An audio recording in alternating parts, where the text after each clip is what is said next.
To my beautiful girlfriend, Clarice. My husband, Vincent, raised his glass at our 15th anniversary dinner, his hand resting possessively on her waist. 60 colleagues from Meridian Tech watched in stunned silence. Vincent's smirk faltered when Mr. Walters, our retiring CEO, stood up. Interesting timing, Vincent, considering tomorrow's announcement. I smoothly took the microphone, my diamond bracelet catching the light. The bracelet Vincent thought was an anniversary gift, but was actually from Mr. Walters to commemorate my promotion. Before we jump back in, tell us where you're tuning in from, and if this story touches you, make sure you're subscribed, because tomorrow I've saved something extra special for you. Thank you all for coming to what my husband thinks is our anniversary celebration. It's actually my appointment party. Effective tomorrow, I'm Meridian's new Chief Executive Officer and Vincent's boss. I smiled directly at Clarice. You might want to update your LinkedIn profile, dear. I'll be restructuring the management team first thing Monday morning. The weight of Meridian Tech's quarterly reports pressed against my ribs as I hurried through the polished hallways of our headquarters. 15 years of marriage to Vincent Harlow and 12 years at the company he helped build. Both anniversaries, approaching in the same week. I'd spent the past month coordinating with our retiring CEO, Robert Walters, to plan what Vincent believed was a surprise anniversary party, but was actually something much more significant. Louisa, just the woman I needed to see. Robert's voice echoed from his corner office as I passed. At 72, he still commanded attention. Silver-haired, impeccably dressed, with the energy of someone 20 years younger. I slipped into his office, closing the heavy glass door behind me. The quarterly projections are ready for your review, I said, placing the folder on his desk. Excellent. He gestured to the chair across from him. But that's not why I called you in. I sat, smoothing my pencil skirt. After 12 years as Meridian's Director of Operations, I'd learned to read Robert's expressions. Today, there was mischief in his eyes. The board unanimously approved your appointment last night, he said, sliding a leather portfolio toward me. Congratulations, CEO Harlow. My breath caught. We'd been working toward this for 3 years, Robert mentoring me, preparing me to take his place when he retired. Still, hearing it confirmed made my heart race. They had concerns about the potential conflict with Vincent, Robert continued, but your track record spoke for itself. Besides, Vincent's position as marketing director doesn't intersect much with CEO responsibilities. What Robert didn't know, what no one at Meridian knew, was how dramatically my marriage had deteriorated over the past year. Vincent had grown, increasingly distant, working late, taking weekend business trips that required no reports, no follow-ups. The telltale signs were there, but I'd been too consumed with my own career advancement to confront them directly. Have you told Vincent yet? Robert asked. I shook my head. No, I was thinking of making it a surprise at the anniversary dinner. Robert's eyebrows rose. Bold move. The party's this Friday, correct? Yes, ostensibly to celebrate our 15th wedding anniversary. But now, I trailed off, imagining Vincent's face when he realized what was happening. He'll be proud, Robert said confidently. You two have always been Meridian's power couple.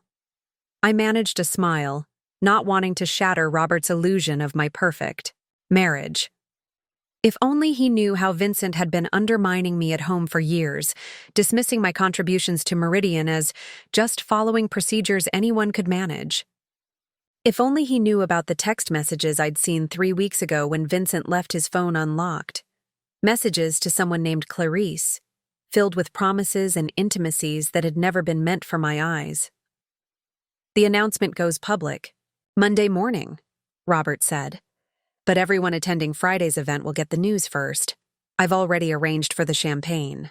As I left Robert's office, clutching the leather portfolio containing my new contract, I felt a complex mix of emotions: triumph about my career, devastation about my marriage, and a slow-burning determination that had been building since I discovered Vincent's betrayal. My phone buzzed with a text from Vincent, finalizing guest list for Friday. Any last-minute additions? How convenient that he'd taken over planning what he thought was our anniversary celebration. I'd let him believe he was surprising me, when in fact, every detail had been coordinated between me and Robert's executive assistant. Vincent had unwittingly invited exactly the right audience for the announcement of my promotion. I texted back, "Looks perfect. Can't wait." That afternoon, I found myself standing in Vincent's office doorway, watching him charm a potential client over the phone. At 45, he was still strikingly handsome. Salt and pepper hair, athletic build maintained by rigorous tennis matches, a smile that had once made my heart skip. "We'll have those projections to you by Thursday," he was saying, winking at me as he noticed my presence. "Meridian always delivers ahead of schedule." As he hung up, his demeanor shifted subtly. The warmth in his eyes cooled, his smile became perfunctory. This was the Vincent I'd come to know over the past few years. Performative, distant, going through the motions of a husband without the substance. "Need something, Louisa?" he asked, already turning back to his computer. "Just confirming we're still meeting the caterer at 6, I said. Changed it to 7. Had to schedule drinks with Marco about the Turner account. He didn't look up as he typed. "You don't need to come. I'll handle it." This was typical lately. Vincent rescheduling, making decisions unilaterally, gradually excluding me from what should have been shared experiences. Once we'd been true partners. Now I was an afterthought. "Fine," I replied. "I'll use the time to finish my presentation for Robert." Vincent snorted softly. "Another operations review? Doesn't the man have enough binders of procedures from you?" I bit back a retort. Let him think my meetings with Robert were routine operations discussions. Let him believe I was just the diligent, procedural counterpart to his creative, charismatic leadership. Friday would reveal the truth soon enough. On my way back to my office, I passed Amelia from HR, who gave me a knowing smile. As one of the few who knew about my upcoming promotion, she'd become a confidant of sorts. "Everything on track for Friday?" she asked quietly as we stepped into the elevator together. "Perfectly," I replied. "Vincent has no idea what's coming." "And you're sure about making the announcement at what he thinks is your anniversary party?" Concern flickered across her face. "It might create quite a scene." I thought about the texts. To Clarice, about years of subtle dismissals, about the way Vincent had gradually relegated me to the role of supportive wife, rather than equal partner. "I'm counting on it," I said as the elevator doors closed. The first indication that something was truly wrong came 3 months earlier at the Morrison account celebration. Meridian had secured a $12 million contract with Morrison Healthcare, a deal I'd structured meticulously, spending weekends fine-tuning the proposal while Vincent worked on the presentation aesthetics. To Morrison and Meridian, Vincent had toasted, standing at the head of the conference room table. The beginning of a beautiful partnership. Our team raised their glasses, the afternoon sunlight catching the amber liquid of expensive scotch. Marco Delgado, Vincent's right-hand man, leaned in.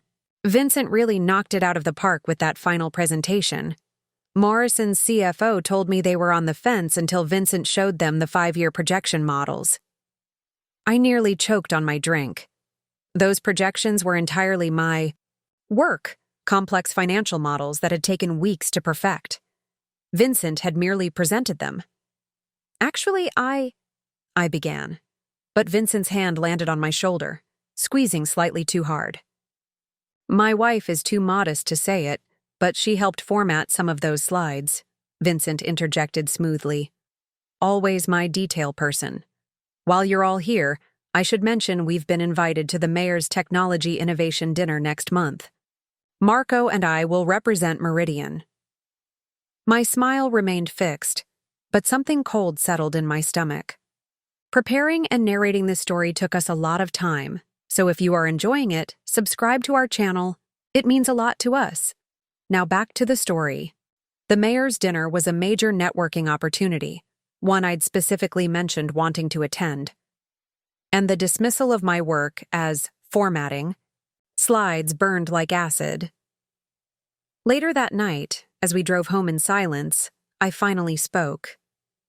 Those were my financial projections, Vincent, my strategy, my months of work. Vincent kept his eyes on the road, his profile sharp in the dashboard light. Don't be petty, Louisa. Everyone at Meridian knows you're valuable. But client-facing events need a certain approach. You get caught up in the minutiae. Clients respond better to the big picture. The minutiae secured that account, I said quietly. And my presentation closed it, he replied with finality, turning up the radio to signal the end of the conversation. That night marked a shift in my perspective.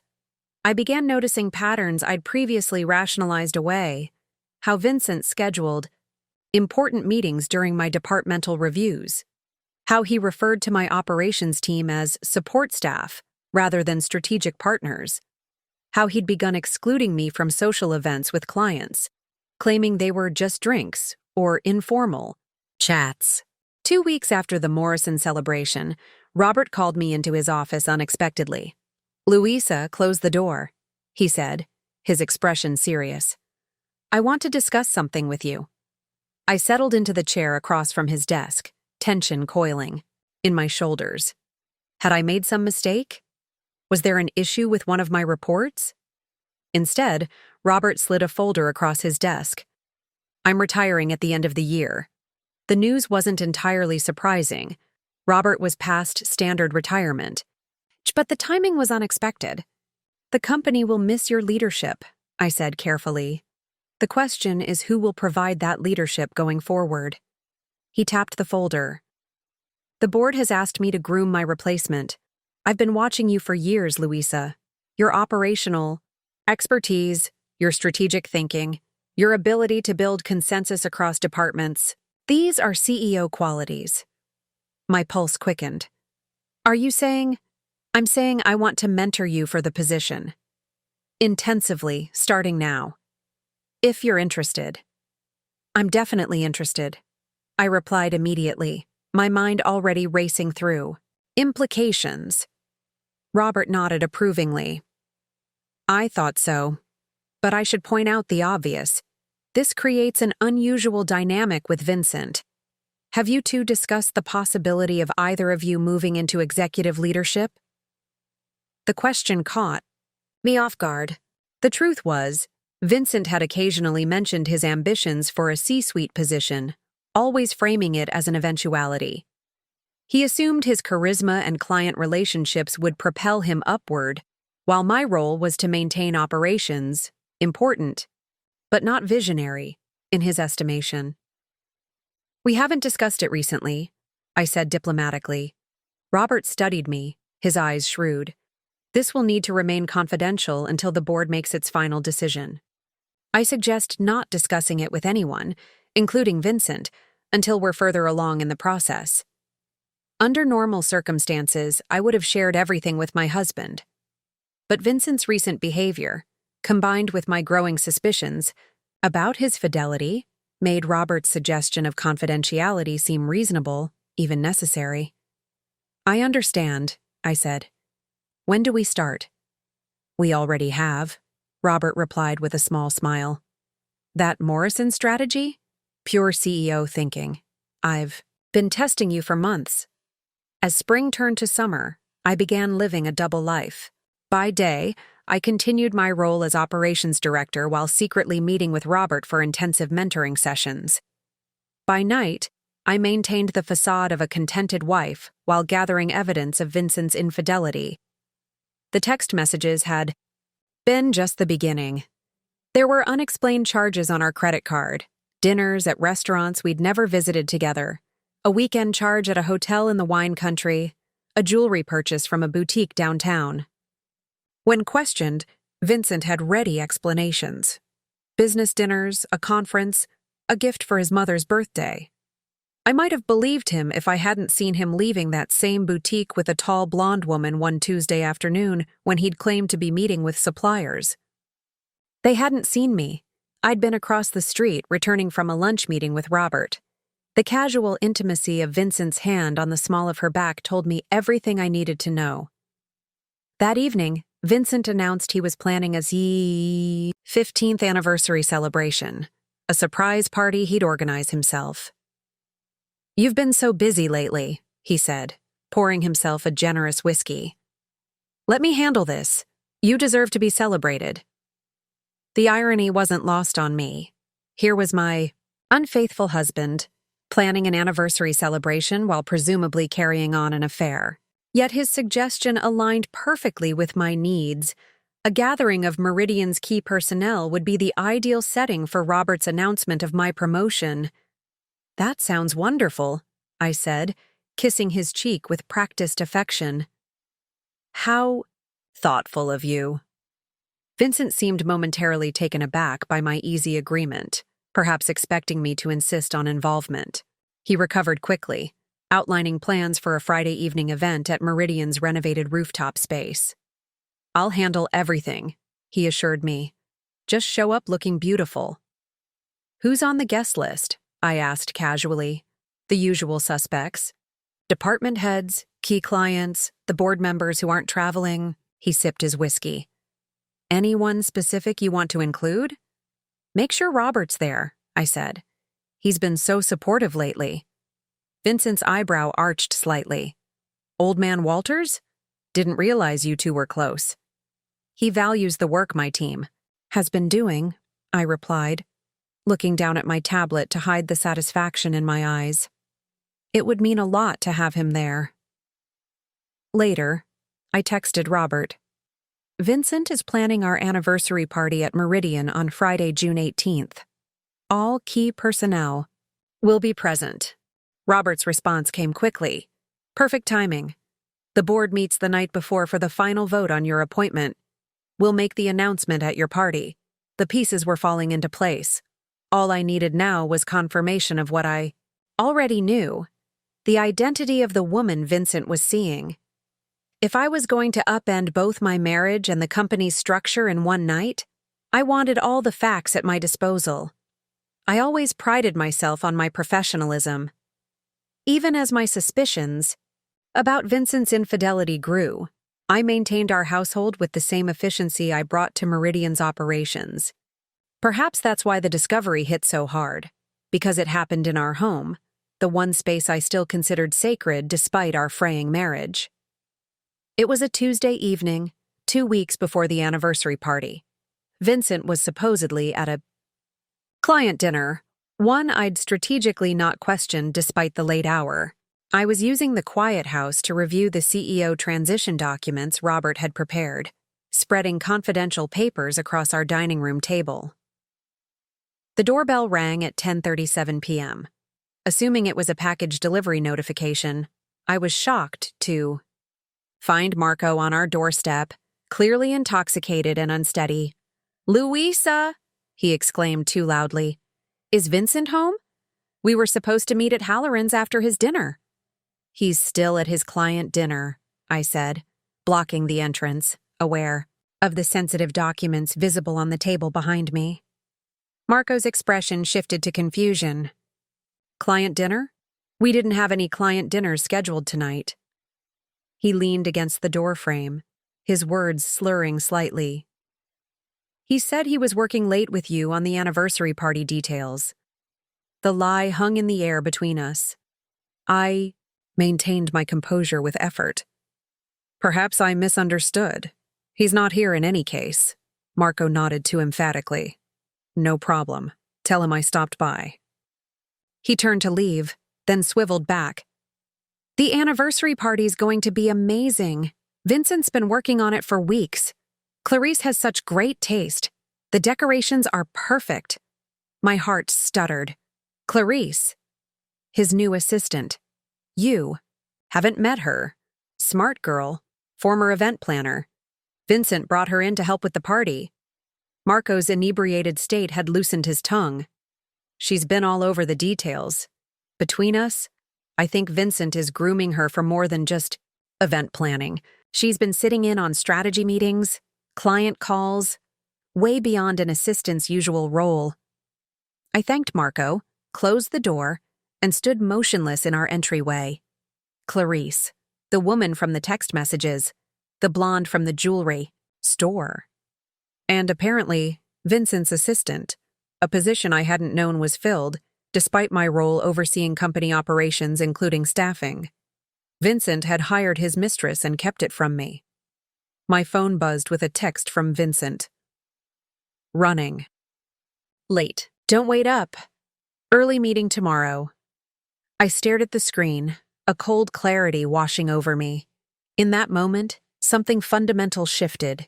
The hurt transformed into something harder, more focused. I returned to the dining room, no longer seeing the CEO transition documents as part of some abstract future, but as the blueprint for justice. I called Robert despite the late hour. I need to accelerate our timeline, I said when he answered, my voice calm despite the storm inside me. And I need a favor regarding staffing approvals. The next morning, I arrived at Meridian before anyone else, using my operations access to examine Vincent's departmental personnel records. As I suspected, Clarice Thompson had been hired 3 months ago as a special projects coordinator, reporting directly to Vincent. A position created without proper HR protocols, and with a salary well above standard for an entry-level role. The approval had bypassed my department through a loophole in our system that Vincent had exploited. I was composing an email to HR about unauthorized position creations when Vincent appeared in my doorway, looking freshly showered and unreasonably cheerful. "Morning," he said, sipping from his travel mug. "Sleep well?" "Well enough," I replied neutrally. "How was your client dinner?" "Productive. Morrison is considering expanding their contract." A smooth lie delivered without hesitation. "Listen, I need your signature on this." He placed a document on my desk, a requisition for additional marketing department funds, ostensibly for the Turner account. I scanned the form, noting the vague description and inflated amount. "What specifically is this for?" Vincent's smile tightened imperceptibly. "Just some additional resources we need for Turner. Standard stuff." I examined the form more carefully.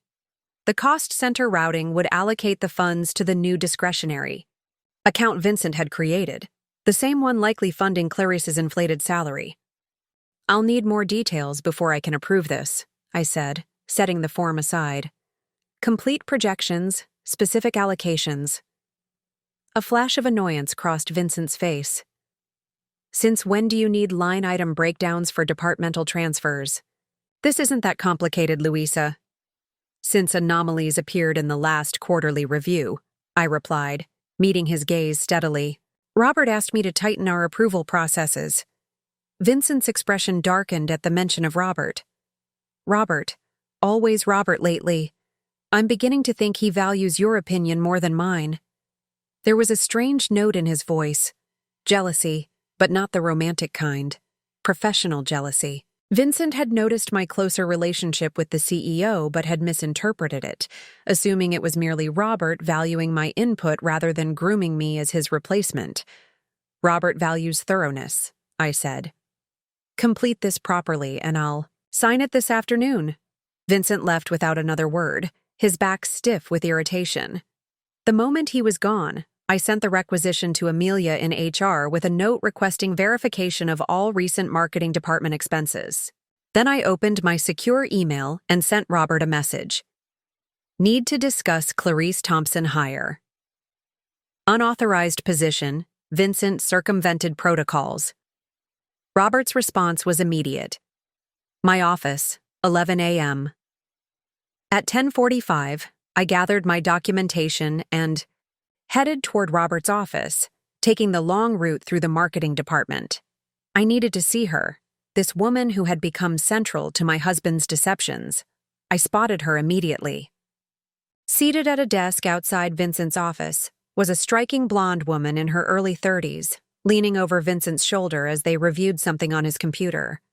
The familiarity in their posture, the way she laughed at something he said, it confirmed everything. As I passed, Vincent glanced up, surprise registering on his face. "Louisa, need something?" "Just heading to Robert's office," I said pleasantly, extending my hand to the blonde. "I don't believe we've met. I'm Louisa Harlow, Operations Director." She took my hand, her grip firm. "Clarice Thompson, Special Projects Coordinator." Her smile was confident, untroubled. Clearly, Vincent hadn't mentioned I was his wife. "I've heard great things about your department." "How interesting," I replied, maintaining my professional smile. "I wasn't aware we had a Special Projects Coordinator position. I handle all operations staffing approvals." Vincent interjected quickly. "It's a new role. Marketing specific. I mentioned it at the last department head meeting." Must have slipped. "My mind," I said, knowing full well he had done no such thing. "We should catch up on the details, Clarice. Perhaps after the anniversary party Friday? I'd love to hear more about your special projects." The slight widening of Vincent's eyes was my only indication that he understood the implied threat in my words. Clarice, oblivious to the undercurrents, nodded enthusiastically. "I'd love that.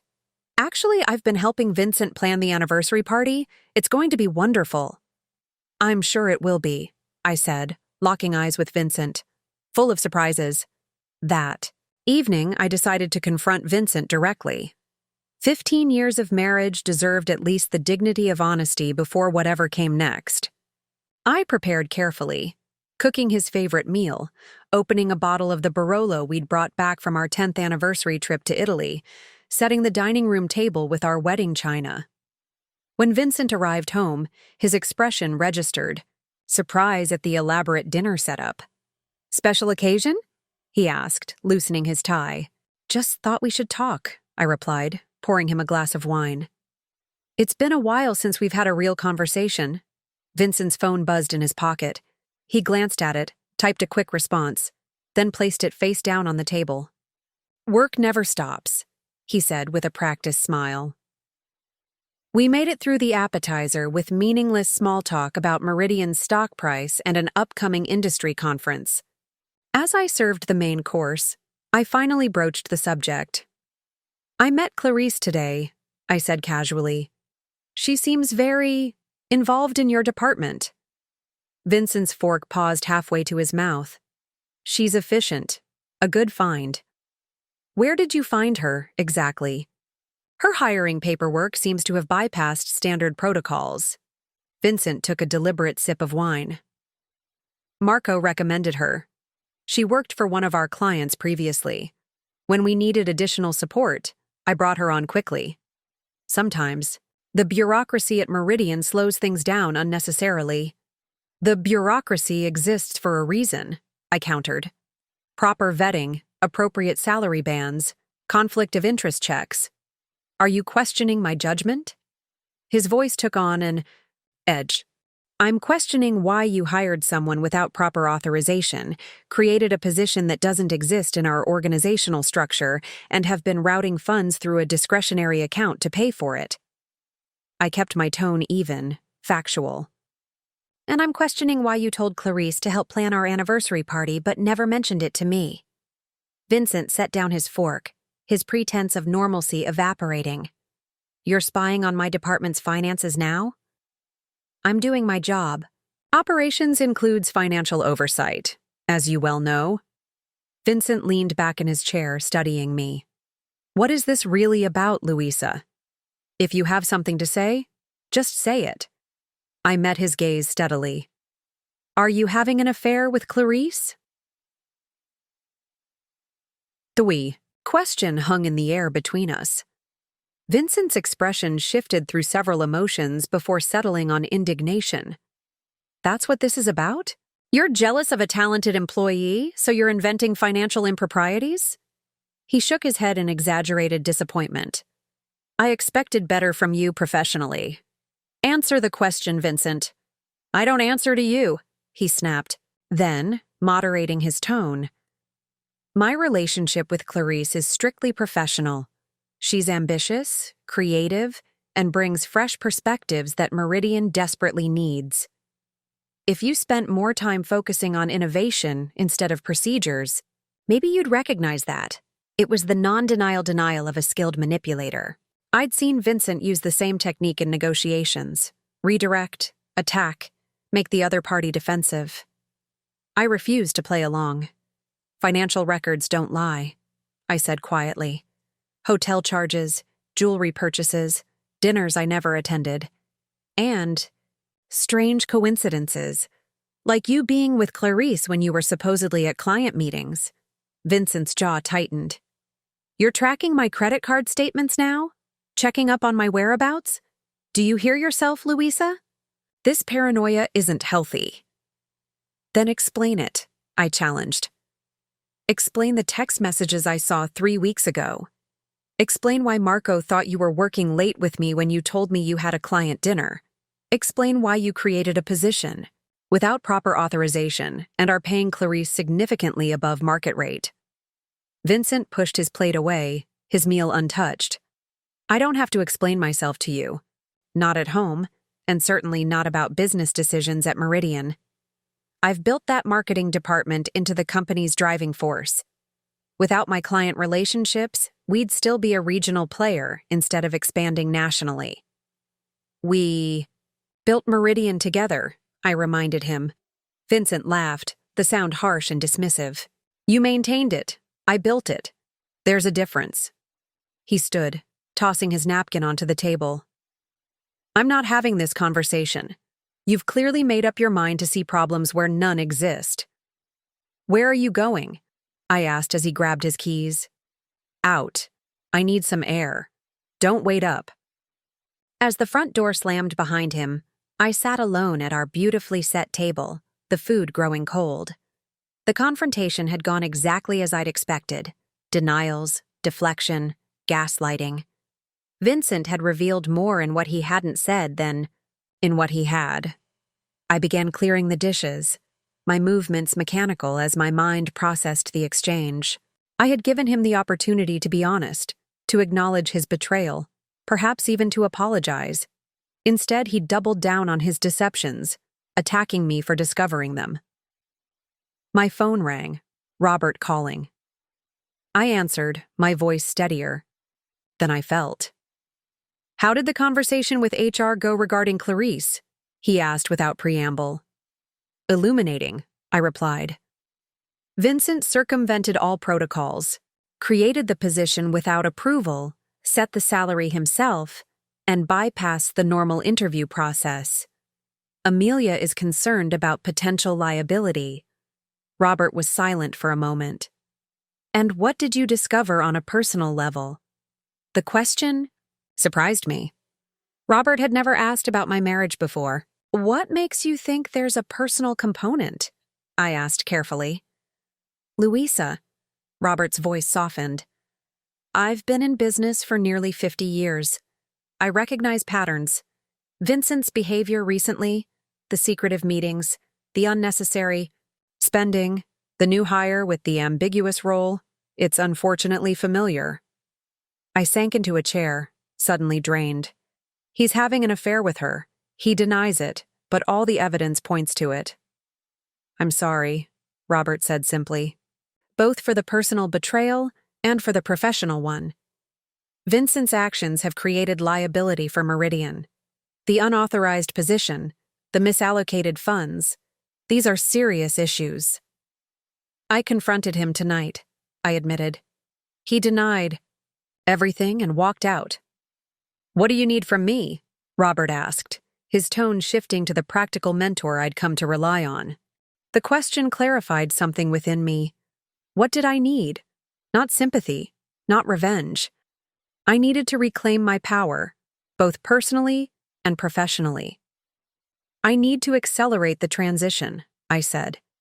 If the board has approved my appointment, I want to announce it at Friday's party as planned, and I need your support for what comes after. The board's vote was unanimous, Robert confirmed. You have my complete support. What specifically do you anticipate needing? I'll be restructuring the marketing department immediately. and I'll need to address the Clarice situation properly through HR. There will be resistance. From Vincent, Robert acknowledged. Yes, I expect there will be, but as CEO, you'll have full authority to make necessary changes. Do you want me to delay my retirement? Stay on as a consultant during the transition? The offer was tempting but unnecessary. No, I can handle Vincent. After ending the call, I walked through our house, seeing it with new eyes. Photos of Vincent and me on vacation, at company events, at our wedding, artifacts of a relationship that had been corroding from within for longer than I'd admitted to myself. I entered Vincent's home office, a space I rarely visited out of respect for his privacy. That respect had been misplaced. I opened his desk drawer, finding what I expected, receipts carelessly tossed inside, including one from the jewelry store for a diamond bracelet I'd never received. The date coincided with our upcoming anniversary, a gift for Clarice, purchased with our joint account. The final confirmation I needed. I closed the drawer and opened my laptop, drafting 2 emails. The first to Amelia in HR, requesting a complete audit of Vincent's departmental hiring and finances, effective immediately. The second to our family lawyer, outlining what I needed prepared before Friday. Vincent returned home after midnight, slipping quietly into the guest bedroom without a word. I lay awake in our bed, strangely calm as I contemplated the end of my marriage coinciding with the beginning of my leadership. By morning, I knew exactly what needed to be done. Thursday morning arrived with a thunderstorm that matched my mood. Dark, electric, and charged with potential energy. Vincent had left before dawn, his side of the guest bed already cold when I checked. No note, no text, just absence. It spoke volumes. I dressed with particular care, a charcoal gray suit I'd purchased. In Milan, a subtle power color that conveyed authority without flashiness. In my jewelry box, I found the sapphire earrings my grandmother had given me when I graduated business school. For when you need to remember your own strength, she'd said. Today was certainly such a day. When I arrived at Meridian, Amelia was waiting in my office, a thick folder in her hands. Her expression told me everything before she spoke a word. The audit results, she said, closing the door behind her. It's worse than we thought. I gestured for her to sit. Give me the highlights. Vincent has created 3 unauthorized positions. In the past 8 months, all reporting directly to him, all with salaries well above standard bands. She opened the folder, pointing to a spreadsheet. Clarice Thompson is the most recent, but there's also Marco's promotion to Strategic Initiatives Director with a 40% salary increase, and a consultant named Crystal Nevins who's being paid as an independent contractor while functioning as a regular employee. Tax implications? I asked, immediately seeing the liability. Significant. Our legal team is concerned. Amelia flipped to another page. There's more. Vincent has been routing client entertainment expenses through multiple cost centers to disguise the total amounts.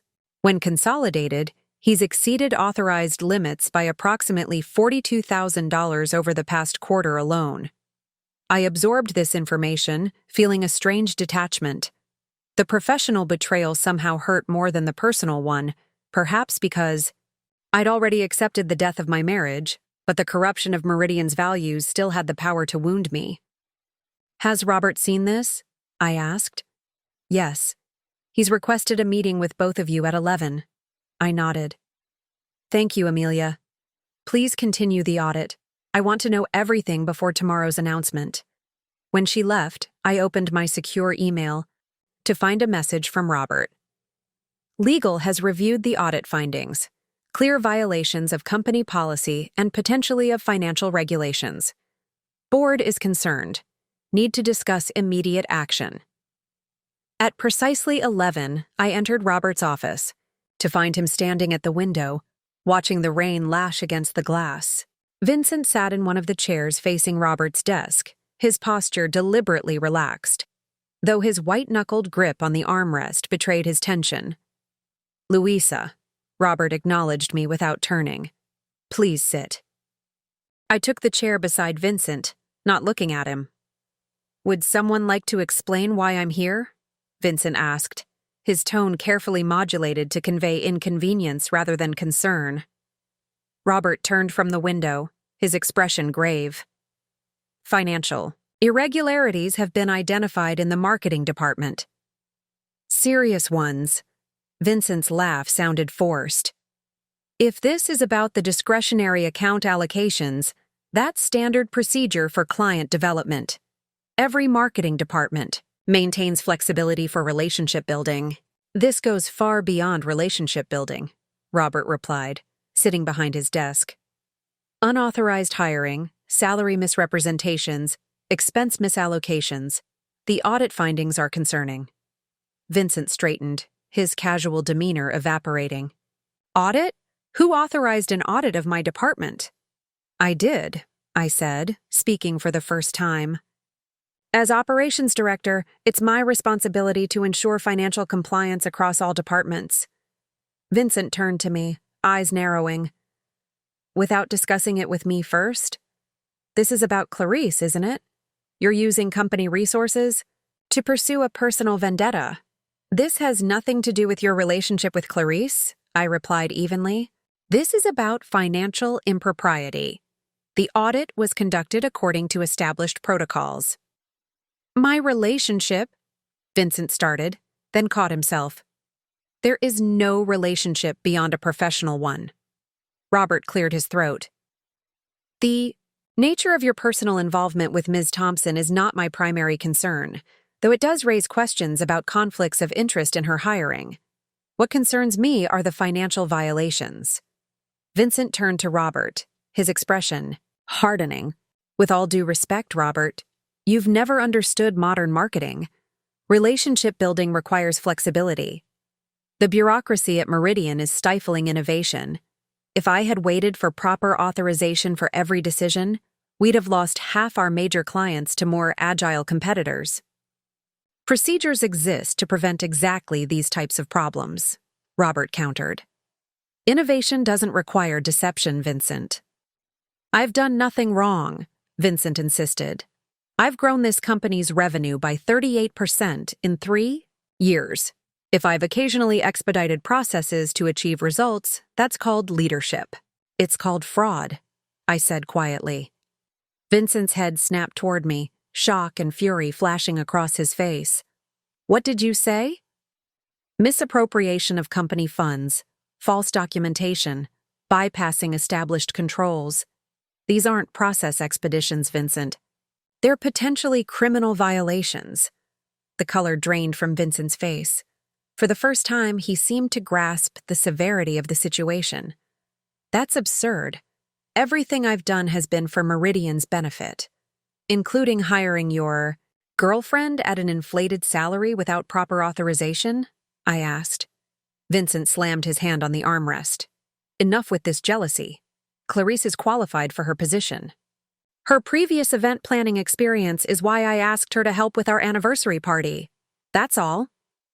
The anniversary party, I repeated softly. Yes, let's discuss that. You've invited the board, the executive team, all department heads. Quite a guest list for what's supposedly a personal celebration. Vincent shrugged, some of his confidence returning. I wanted to celebrate properly. 15 years is significant. Indeed it is, Robert interjected, which makes tomorrow evening the perfect opportunity to make our announcement. Vincent looked between us, confusion evident.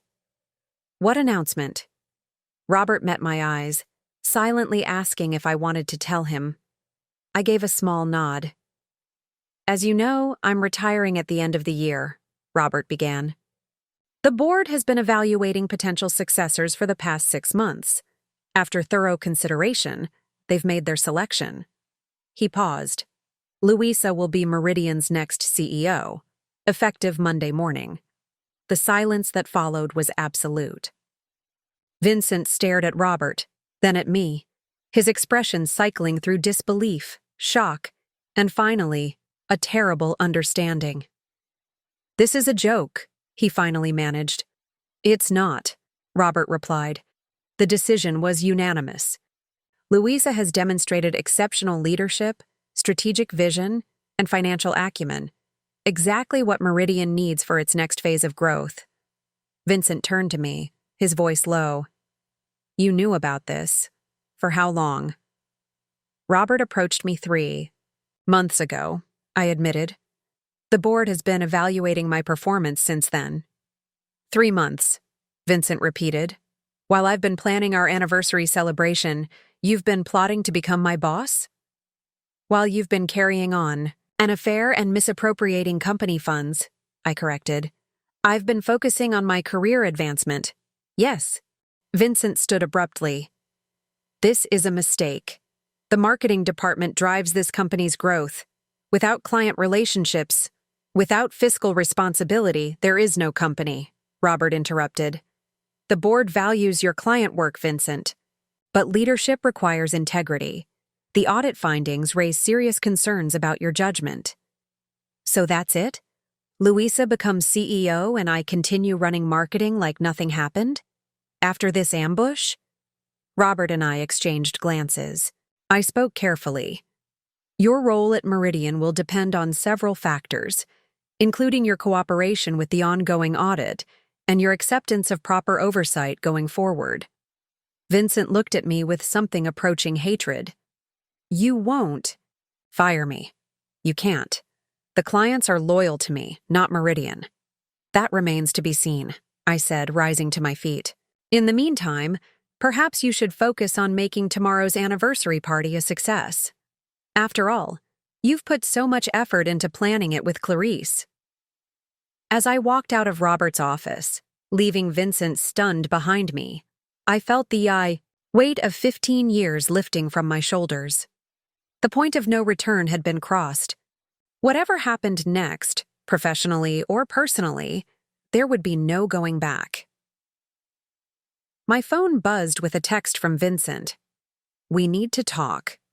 Tonight. I replied simply, yes, we do. I'll be home at 7.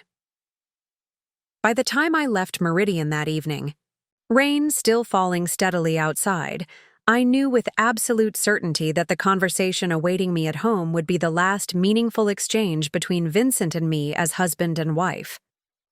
Tomorrow I would become his boss. By next week I would likely be his ex-wife. The thought should have devastated me. Instead, I felt only a curious lightness, as if I'd set down a burden I'd carried for far too long. Vincent was waiting when I arrived home, sitting in our darkened living room with only a single lamp illuminating his face. 2 glasses and an open bottle of scotch sat on the coffee table. He'd changed from his business attire into jeans and a casual shirt, the outfit he wore when he wanted to appear relaxed, despite being anything but. Drink? He offered as I set down my briefcase. I declined with a small shake of my head, remaining standing. The physical advantage of height seemed important somehow. How long have you been planning this? Vincent asked, his voice unnervingly calm. Planning what exactly? My career advancement? The audit? Confronting you about Clarice? I crossed my arms. You'll need to be more specific. Vincent swirled the amber liquid in his glass. All of it. This entire coup. Interesting choice of words, I noted. A coup implies overthrowing legitimate authority. You have no authority over me, Vincent. Personally or professionally. We're married, he said, as if that explained everything. A partnership that you've been violating in every possible way. I moved to the window, watching raindrops trace paths down the glass. To answer your question, I didn't plan any of this. Robert approached me about the CEO position after I'd already noticed your behavior changing. The audit was standard procedure, once financial irregularities were flagged. And Clarice, I turned to face him, that revelation was courtesy of your own carelessness. Vincent set down his glass with deliberate control. Let me explain about Clarice. There's nothing to explain. I've seen the text messages, the credit card charges, the hotel receipts. I watched you with her at the jewelry store when you were supposedly meeting suppliers. I heard Marco's drunken revelations about how involved she is in our anniversary. Party planning. I kept my voice level, factual. The diamond bracelet in your desk drawer removes any lingering doubt. Vincent's expression flickered with surprise. He hadn't realized I'd found the bracelet. It's not what you think, he attempted. Then enlighten me. I leaned against the window frame, genuinely curious what explanation he might fabricate. Vincent stood, pacing the room like a courtroom lawyer preparing to deliver a closing argument. Clarice and I have been working on a major new business pitch. Confidential, potentially worth millions to Meridian. The texts, the meetings, they were about this project. At hotels, jewelry stores, he waved dismissively. Some meetings required discretion. The client is particularly security conscious. As for the bracelet, he hesitated. It was meant to be a surprise. For you. For our anniversary. The lie was so transparent it was almost insulting. A bracelet identical to one Clarice wore to the office today? What a coincidence. Vincent froze. You're monitoring what she wears now? I noticed details. It's why I'm good at my job. I straightened from the window. The truth, Vincent. For once. You owe me that much after 15 years. He stared at me for a long moment before his shoulders sagged. Fine. Yes. Clarice and I have been seeing each other. It started 3 months ago. It wasn't planned. Nothing ever is with you, I observed. Yet somehow she ended up on Meridian's payroll in a fabricated position with an inflated salary. She's qualified, Vincent insisted. Her previous experience. Save it for the HR investigation, I cut him off. I'm not interested in her resume. I want to know why you maintained this charade. Why plan an anniversary party? Why not simply ask for a divorce? Vincent sank back onto the sofa, suddenly looking exhausted. It's complicated. Simplify it for me. He took a deep breath. The Turner account. It's faltering. Their CMO is considering moving their business to Davidson and Reed. I needed to project stability, both personally and professionally. A public separation right now would raise questions, create distractions. The truth, when it finally came, was more callous than I'd imagined. Not a crime of passion, but one of calculation. Vincent had maintained our marriage as a business strategy, a facade to present to clients. So our marriage became a marketing tool, I said softly. And when were you planning to end it? After securing Turner? Next quarter? Next year? Vincent had the decency to look ashamed. I hadn't decided.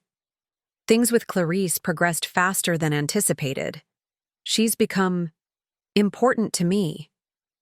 Important enough to risk your career over? Because that's what's happening, Vincent. The financial improprieties aren't going away. I can explain the accounting issues, he said quickly. Creative budget management isn't unusual in client-facing departments. It goes beyond creative. It's fraud. Vincent's expression hardened. You won't pursue that. Think of the damage to Meridian if this becomes public. Your first act as CEO would be explaining to shareholders why the company's marketing director is under investigation. The threat was thinly veiled but unmistakable. Vincent was suggesting that his misconduct could damage my leadership before it began. Let me be clear, I said, my voice calm but firm. I will do whatever is necessary to protect Meridian's integrity. If that means a full investigation into your department's finances, so be it. You'd sacrifice me? Your husband? You sacrificed our marriage the moment you began your affair. You sacrificed your professional integrity when you hired your mistress and misallocated company funds. Those were your choices, Vincent, not mine. He stood again, moving closer. What do you want, Louisa? To humiliate me? Fire me? What's your end game here? I met his gaze steadily. Transparency, accountability, the same standards I apply to every aspect of Meridian's operations. And personally, he pressed, what do You want from our marriage? Nothing, I replied simply. It's over. I've already contacted a lawyer. You'll receive the divorce papers next week. Vincent's facade finally cracked. Just like that? 15 years ended with a business decision? No, Vincent. You ended our 15 years with your decisions. I'm simply acknowledging reality. I moved toward the stairs. I'll be staying at the Archer Hotel until this is resolved. You can remain here through the weekend? And tomorrow, the anniversary party? I paused on the first step. The show goes on. You planned it after all. I wouldn't want to waste your and Clarice's efforts. This is insane, Vincent muttered. You can't seriously expect me to stand beside you while Robert announces you as my new boss, knowing you're investigating me for fraud and filing for divorce. I expect you to maintain the appearance of stability you've been so concerned about, I replied. One last performance for the Turner account. Consider it your parting contribution to Meridian. As I climbed the stairs to pack an overnight bag, Vincent called after me. This won't end well, Louisa. Not for either of us. I stopped, turning to look down at him, the man I'd once loved, now a stranger wearing my husband's face. It already hasn't ended well, Vincent. But what comes next? Will be different, at least. What comes next is you trying to run a marketing-driven company without its key marketing asset, he said, desperation edging into his voice. The clients are loyal to me. You know that. We'll see. I continued up the stairs.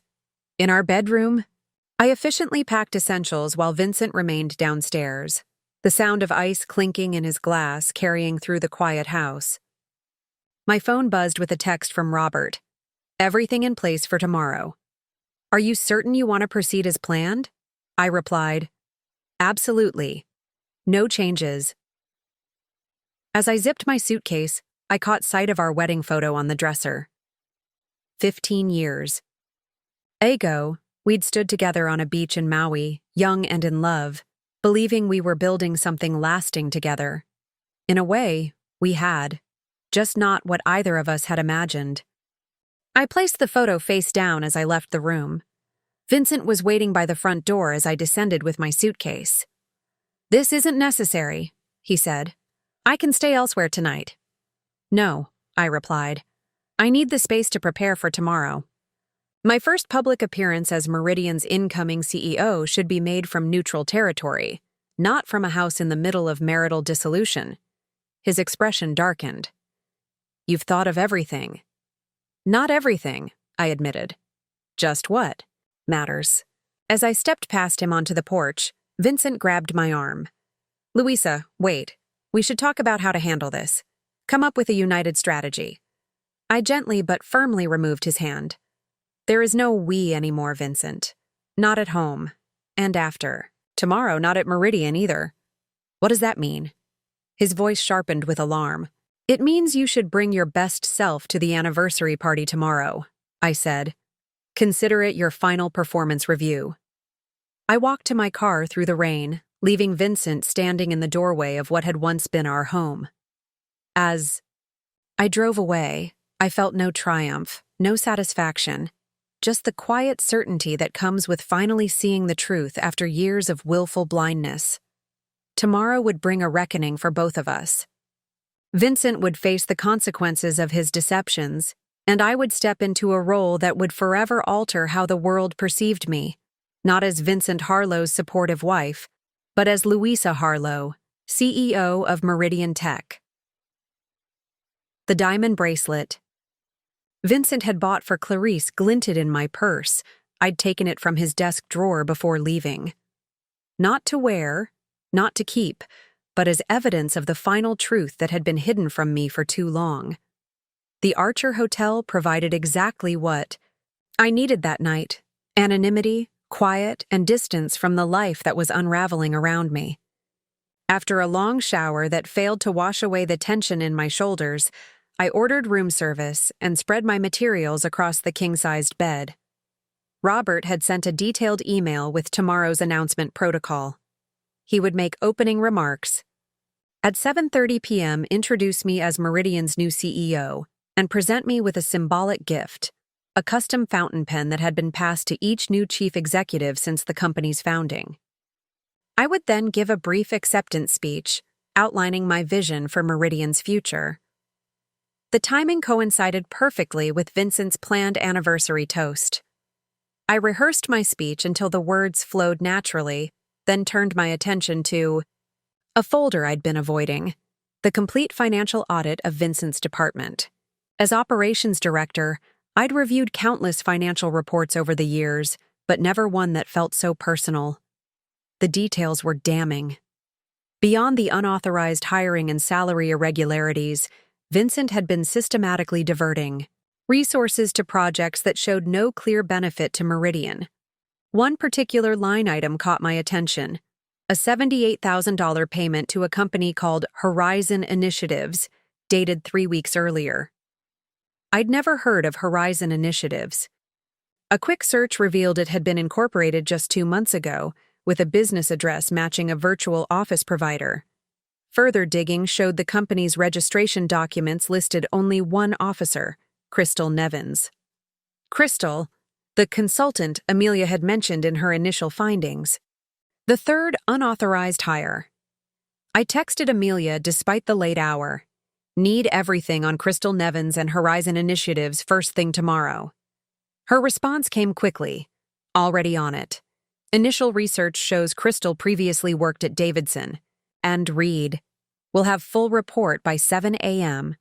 Davidson and Reed, the agency competing for the Turner account. A suspicion began forming at the edges of my consciousness, but I needed more evidence before acting on it.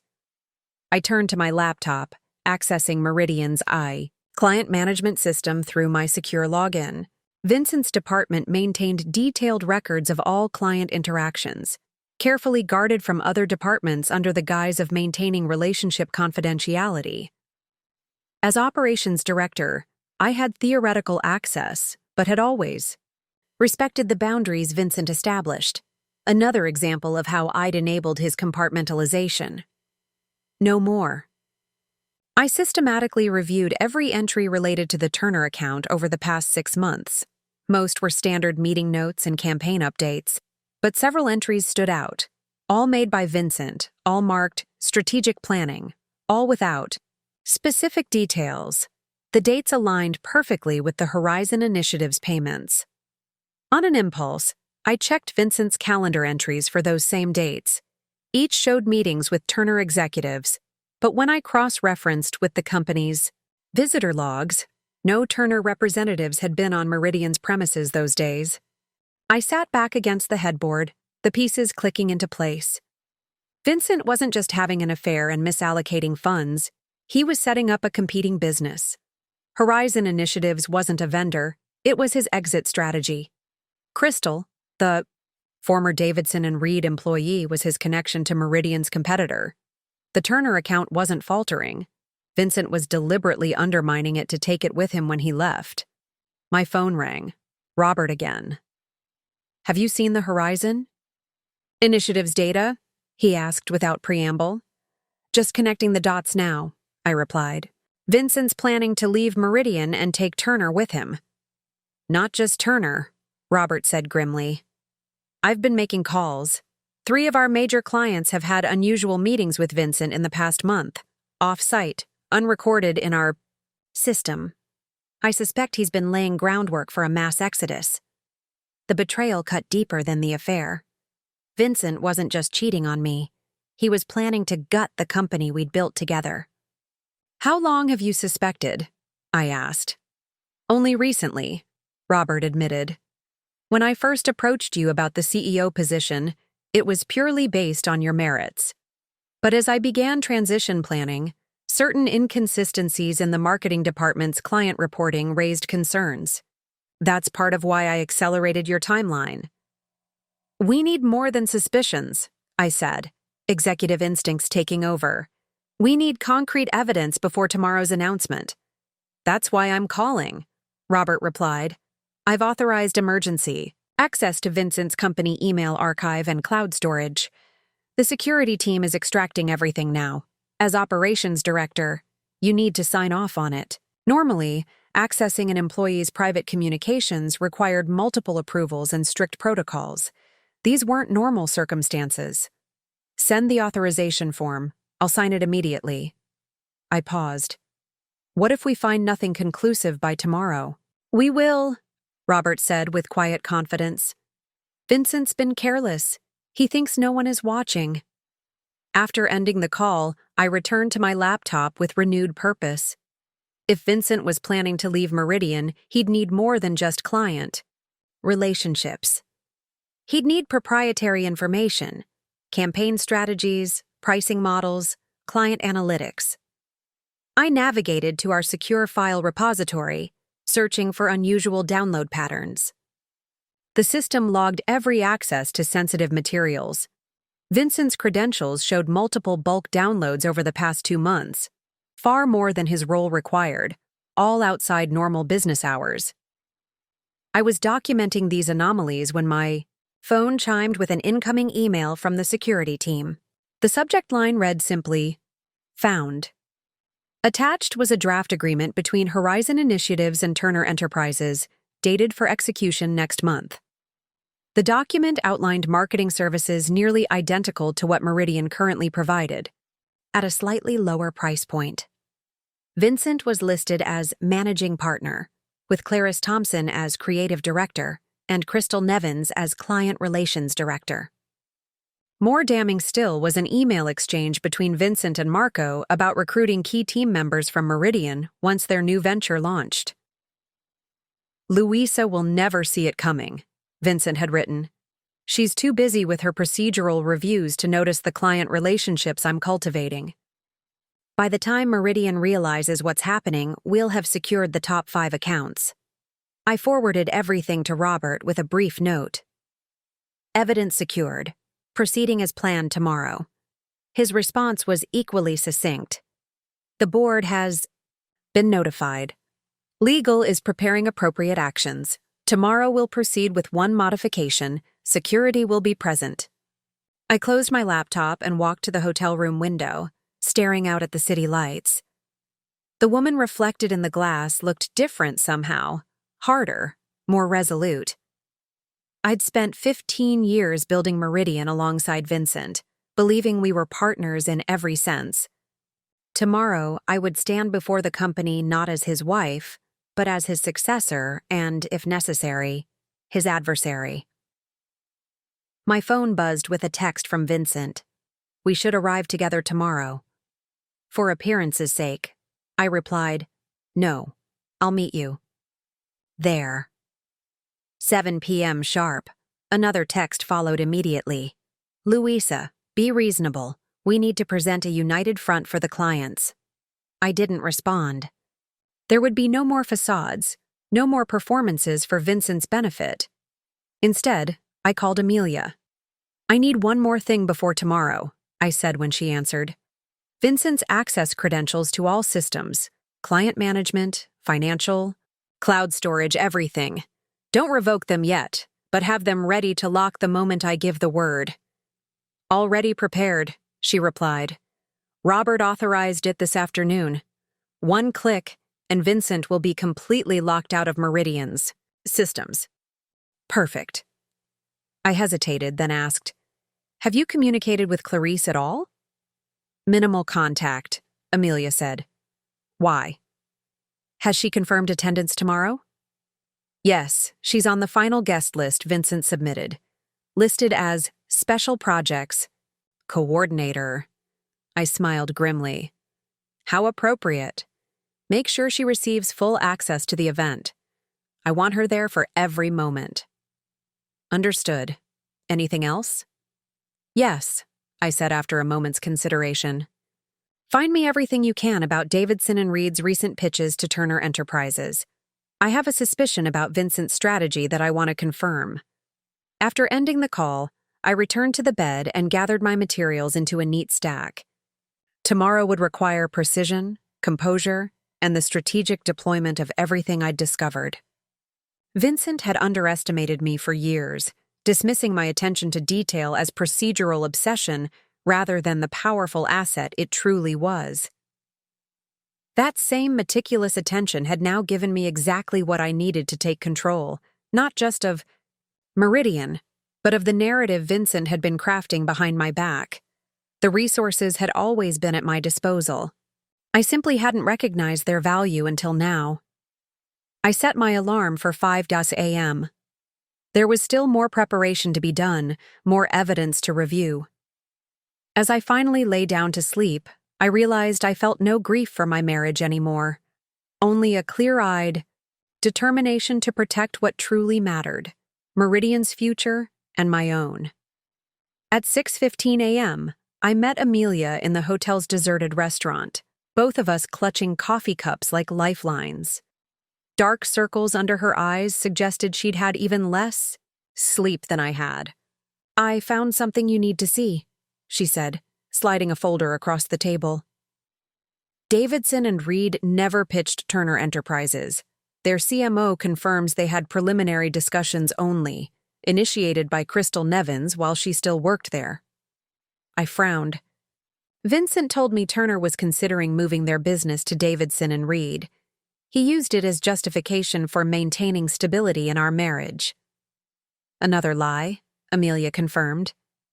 But there's more. Crystal didn't leave Davidson and Reed. Voluntarily, she was terminated for attempting to access confidential client information without authorization. "So Vincent hired a known corporate spy," I murmured, "created a shell company, and is planning to poach Meridian's clients using our own proprietary strategies." Amelia nodded grimly. "The evidence is conclusive. Legal says it constitutes clear breach of fiduciary duty, possibly criminal misappropriation." I took a long sip of coffee, processing the implications. "Has Robert informed the board?" "Emergency meeting at 9 a.m. They'll review everything before tonight's announcement." Amelia hesitated. "There's one more thing you should know. I spoke with Clarice yesterday." My spine stiffened. "In what context?" "Standard HR onboarding follow-up. She believes she's been hired as marketing creative director, with a promotion to be announced soon." Amelia's expression was pained. "Louisa, she doesn't know about Horizon initiatives. As far as I can tell, Vincent is using her too." This revelation caught me off guard. I'd imagined Clarice as a willing co-conspirator in Vincent's scheme, not another victim of his manipulation. "Are you certain?" Amelia nodded.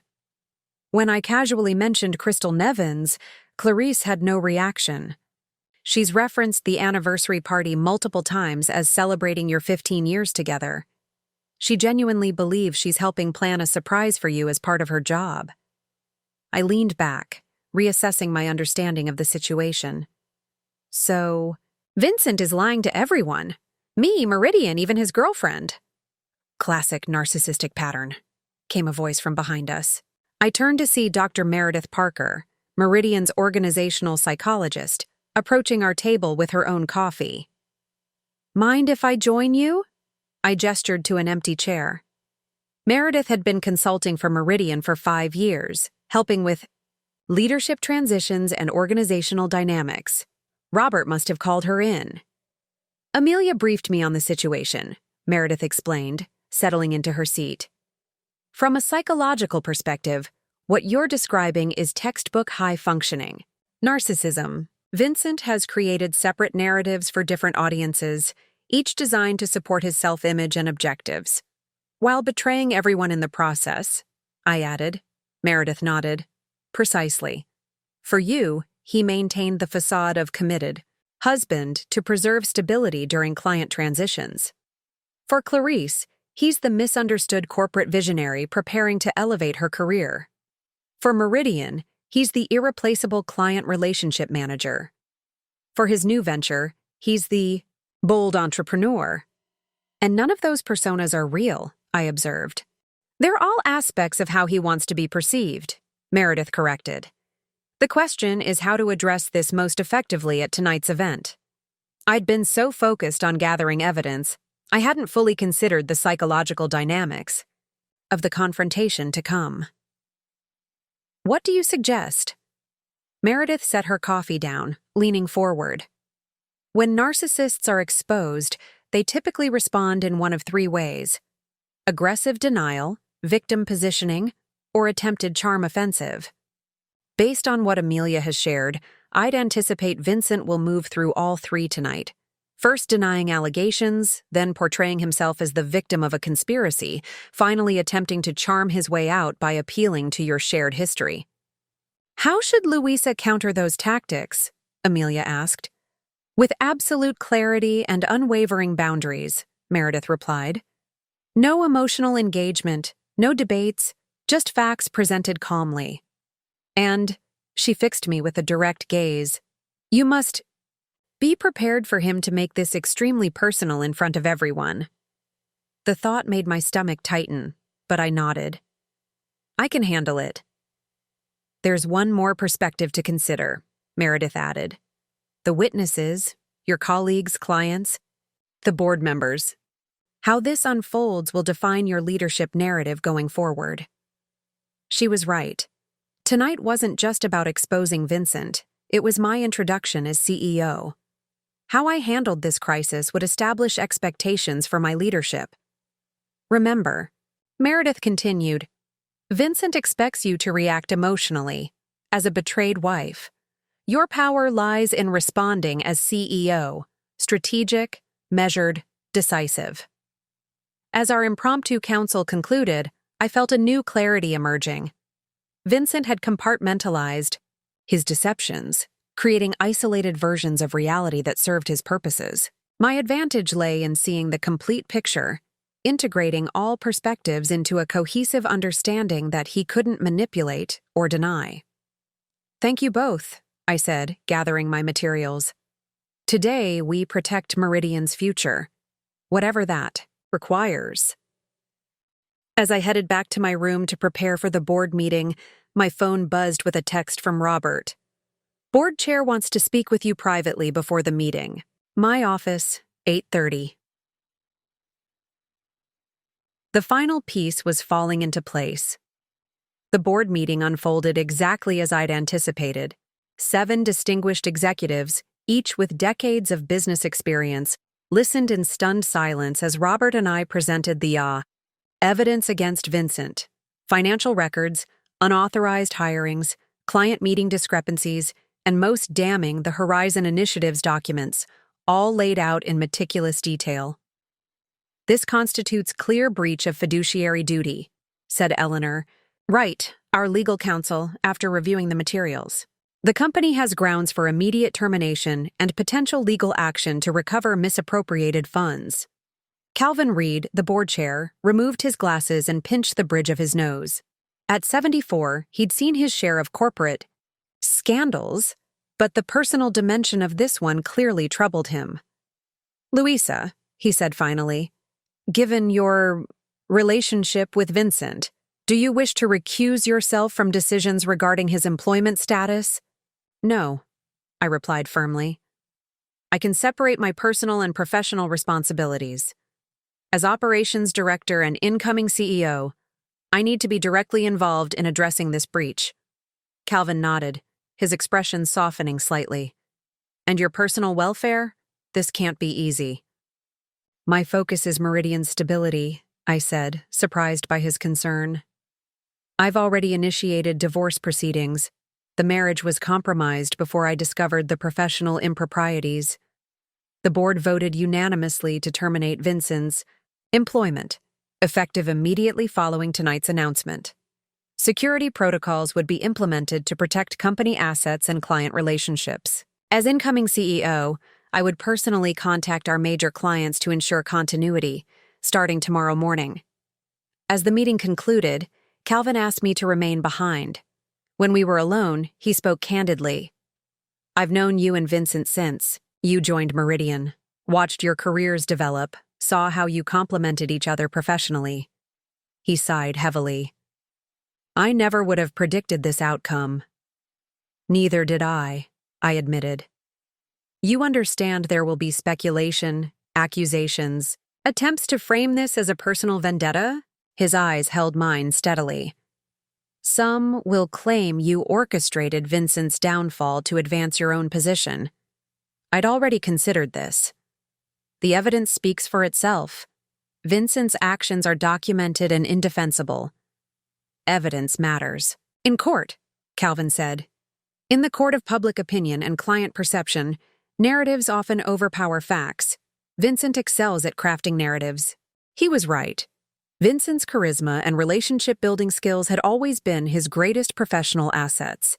He would attempt to spin this situation to his advantage, paint himself as the victim of a vindictive wife. What do you suggest? I asked. Calvin leaned forward. Preempt him. Control the narrative from the outset. Tonight, when Robert announces your appointment, address the elephant in the room directly. Acknowledge your marriage, express appropriate regret for its dissolution, then pivot immediately to Meridian's future. Don't give Vincent's version oxygen. His advice aligned with Meredith's psychological assessment. Don't engage emotionally. Establish clear boundaries. Present facts confidently. I'll revise my remarks accordingly, I agreed. With the board's decisions finalized, I retreated to a small conference room to prepare for the evening ahead. The anniversary party, now my CEO announcement, was scheduled for 7 p.m. I had 8 hours to finalize every detail. First, I called my attorney to confirm the divorce papers were ready for filing first thing Monday morning. Next, I worked with IT security to prepare for Vincent's system access termination, to be executed simultaneously with the announcement. Amelia coordinated with human resources to process the necessary documentation for his termination. Robert arranged for additional security personnel to be present at tonight's event, discreetly positioned but available if needed. Eleanor drafted a statement for clients explaining Vincent's departure, emphasizing Meridian's commitment to continuity and ethical business practices. By 4 p.m., the technical preparations were complete. I then focused on my personal readiness. I'd brought a change of clothes to the office, a deep blue power suit I'd purchased in Milan last year but never worn. Vincent had commented at the time that it was too aggressive for my role. The memory brought a grim smile to my face as I hung it in the executive washroom. At 5:30, I received a text from Vincent. Where are you? We should arrive together. Clients are expecting it. I didn't respond. Instead, I checked in with Robert, who confirmed that everything was ready at the venue, Meridian's newly renovated rooftop space, decorated according to Vincent's specifications, for what he still believed was an anniversary celebration.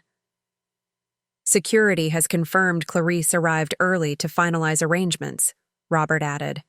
She appears to have no knowledge of what's coming. I felt a momentary pang of sympathy for her, quickly replaced by resolve. Whether knowing participant or unwitting pawn, Clarice was part of Vincent's betrayal.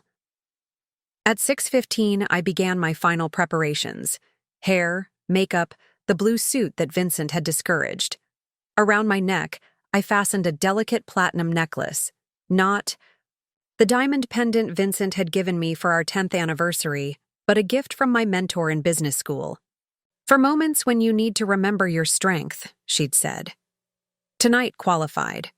In my briefcase, I placed 3 essential items: the leather portfolio Robert would present during the CEO announcement, a folder containing printouts of Vincent's most incriminating emails, and the diamond bracelet from his desk drawer, the one meant for Clarice.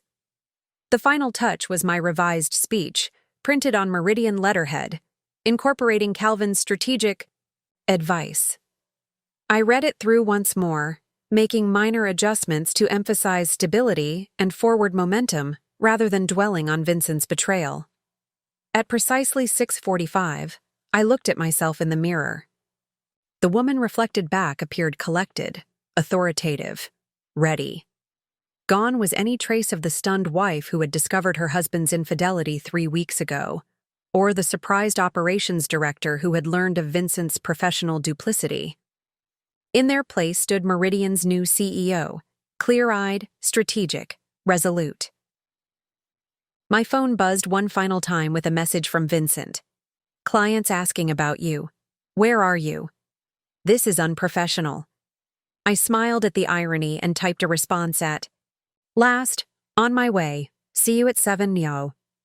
As I gathered my belongings and headed for the elevator, I felt strangely calm. Tonight would change everything: my marriage, my career, Meridian's leadership.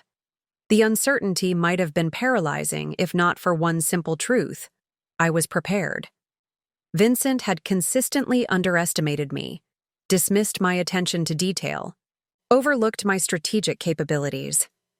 Tonight, that miscalculation would cost him everything. Meridian's rooftop had been transformed. String lights glimmered against the evening sky, white flowers adorned every table, and a string quartet played softly. A banner stretched across the entrance, celebrating 15 years of partnership. The double meaning wasn't lost on me. As I stepped from the elevator, Amelia appeared at my side, elegant in a black cocktail dress but alert as a soldier before battle. "Security is in position," she murmured. "It confirms they're ready to execute system lockout on your signal. Robert is by the bar with the board members.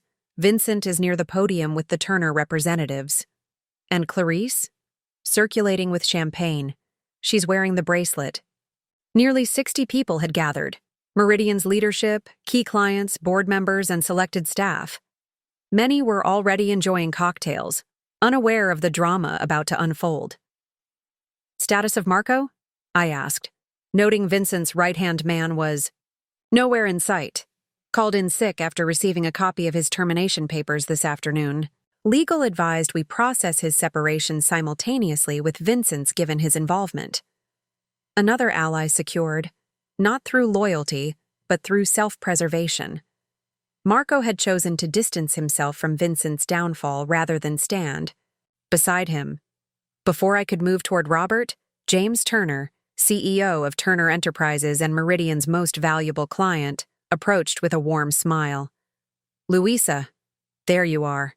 Vincent said you were running late." He kissed my cheek. "Happy anniversary. 15 years of marriage and business partnership. Quite an achievement." "Thank you, James, though tonight might hold some surprises." "Ah, Vincent mentioned something special was planned." James winked. "He's been quite mysterious lately. Multiple off-site meetings, discussions about new directions. I assume it's all leading to tonight's announcement?" So Vincent had been laying groundwork with Turner as well, preparing him for the Horizon Initiative's reveal. "There will definitely be an announcement," I confirmed. "One I believe will interest you greatly." James raised his eyebrows. "Well, don't keep us in suspense too long. By the way, I've been meaning to discuss our contract renewal with you directly. Vincent's recent proposals have been unusual. Higher fees with less transparency. This was unexpected, a potential opening I couldn't ignore." "I'd welcome that conversation, James. Perhaps tomorrow morning? I suspect you'll understand those unusual proposals better after tonight." "Consider it scheduled," he agreed, clearly curious. As James moved away, Robert approached, champagne flutes in hand. "Everything set?" he asked quietly. "Just had an interesting conversation with James Turner," I replied. "Vincent's been discussing new directions with him." "Not surprising. The timing works. Tonight's announcement, Monday's contract signing for Horizon. Clean transfer of assets and clients. Except for one small problem," I said. "What's that?" Gestured subtly across the room where Vincent had finally spotted me, his expression shifting rapidly from relief to confusion as he registered my attire and confident demeanor. "Vincent doesn't realize his plan is already exposed," I said. "He still believes tonight is proceeding according to his script." Robert's smile was thin. The element of surprise remains our greatest advantage. Vincent was now moving toward us, weaving through guests with practiced charm. Clarice followed several paces behind, tray of champagne in hand, the diamond bracelet glinting on her wrist. "I need 5 minutes with the Turner team before we begin," I told Robert. "Lay the groundwork for tomorrow's conversation." "The announcement is scheduled for 7:30, he reminded me. "I'll be ready." I turned to intercept Vincent, who had almost reached us. "One more thing. Make sure someone captures Clarice's reaction on video. We may need it for the legal proceedings. The rooftop terrace hummed with conversation as I strategically positioned myself between the Turner executives and Vincent's line of sight. This brief window before the announcement was crucial for neutralizing Vincent's influence with our most important client. "James, could I borrow you and your team for a moment?" I asked, gesturing toward a quiet corner. There's something specific about the Morrison integration I wanted to discuss before the formal proceedings begin. Vincent had been moving toward us, but at the mention of the Morrison account, Turner's direct competitor, he hesitated. Interrupting would seem suspicious, yet allowing me unmonitored access to Turner was equally problematic for his plans.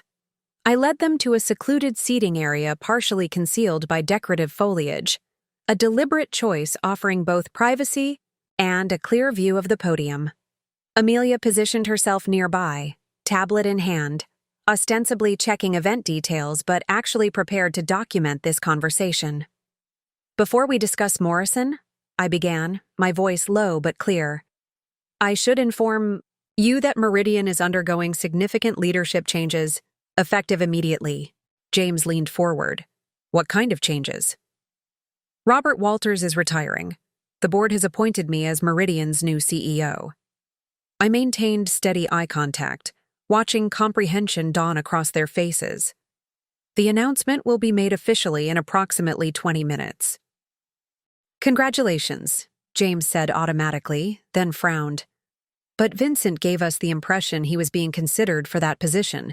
In fact, he's discussed potential structural changes to our account management that seemed to assume his advancement. "I'm not surprised," I replied. "Unfortunately, Vincent has been operating under several misapprehensions lately, both personal and professional. One of Turner's executives, Renee, studied me intently. This anniversary celebration isn't really about your marriage, is it?" "Very perceptive," I acknowledged. "Vincent planned this event believing it was for our 15th wedding anniversary. I allowed that belief to stand because it created the perfect opportunity to gather Meridian's key stakeholders for the leadership announcement." James glanced toward where Vincent stood watching us.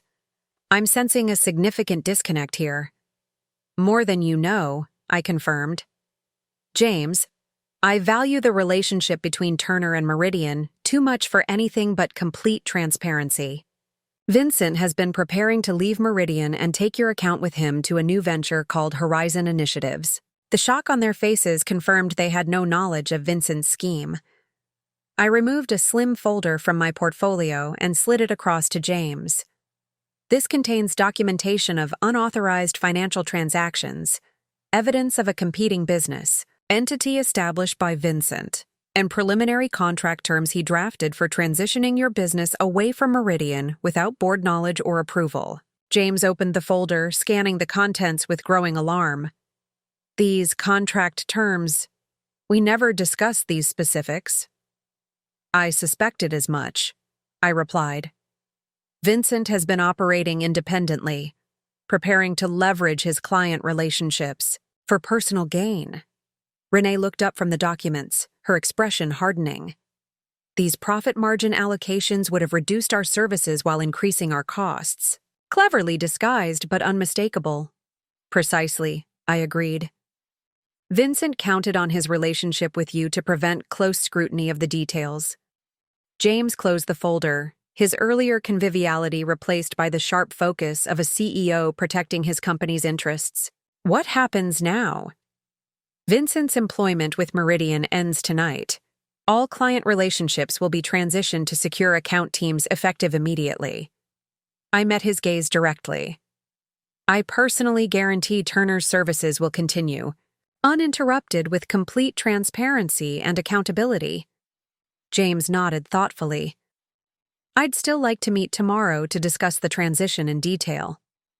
"Absolutely," I agreed. 9 a.m. at your offices? I'll bring our senior account team, the legitimate one." As the Turner team dispersed, Amelia approached. 7:25. Robert is prepared to begin the announcement. Security has been alerted to watch Vincent and Clarice closely. I surveyed the terrace, now filled with Meridian employees, clients, and board members. The string quartet had stopped playing, and servers were ensuring everyone had champagne for the upcoming toast. Vincent stood near the podium, checking his watch repeatedly, anxiety evident in his posture. "It's time," I said, straightening my jacket and squaring my shoulders. "Send the signal to IT. Execute the system lockout the moment Robert begins speaking." As the crowd quieted, Vincent intercepted me before I could reach Robert at the podium. "Where have you been?" he hissed, his smile fixed for onlookers. "I've been covering for you all evening. And what were you discussing with Turner?" "Just business," I replied evenly. "You should join me at the front. It's almost time for the announcement." A flash of triumph crossed Vincent's face. He misinterpreted my invitation as surrender, believing I'd reverted to my familiar supportive role. His posture relaxed visibly as he placed his hand on the small of my back, guiding me toward the podium in a gesture of possessive familiarity. "I was worried you'd make this difficult," he murmured. "Glad to see you're being reasonable about tonight." I said nothing, allowing him his momentary illusion of control. From the corner of my eye, I saw Clarice watching us, her expression softening at what appeared to be a reconciliation. Beside the podium, Robert observed our approach, his eyes questioning whether our plan remained intact. I gave him a slight nod. "Ladies and gentlemen," Robert began as we reached the front, "thank you all for joining us this evening for what is indeed a celebration of partnership." Vincent smiled broadly, standing tall beside me as he surveyed the assembled guests, Meridian's leadership, valued clients, his carefully cultivated network of relationships. In that moment, he radiated confidence, clearly believing everything was proceeding according to his design. "Many of you were invited here tonight under the pretense of celebrating Vincent and Louisa Harlow's 15th wedding anniversary," Robert continued. "A milestone certainly worth recognizing." Murmurs of agreement and lifted glasses rippled through the crowd. Vincent squeezed my waist gently, a gesture that might have appeared affectionate to observers but felt like a possessive warning. "However," Robert said, his tone shifting subtly, "there is another partnership we're here to celebrate tonight, one that has shaped Meridian's success and will guide its future." Vincent's grip on my waist tightened almost imperceptibly. I moved, slightly, breaking the contact as Robert continued. "As many of you know, I'll be retiring at the end of this year after 27 years with Meridian. The board has been engaged in a careful succession planning process to ensure our company's continued excellence."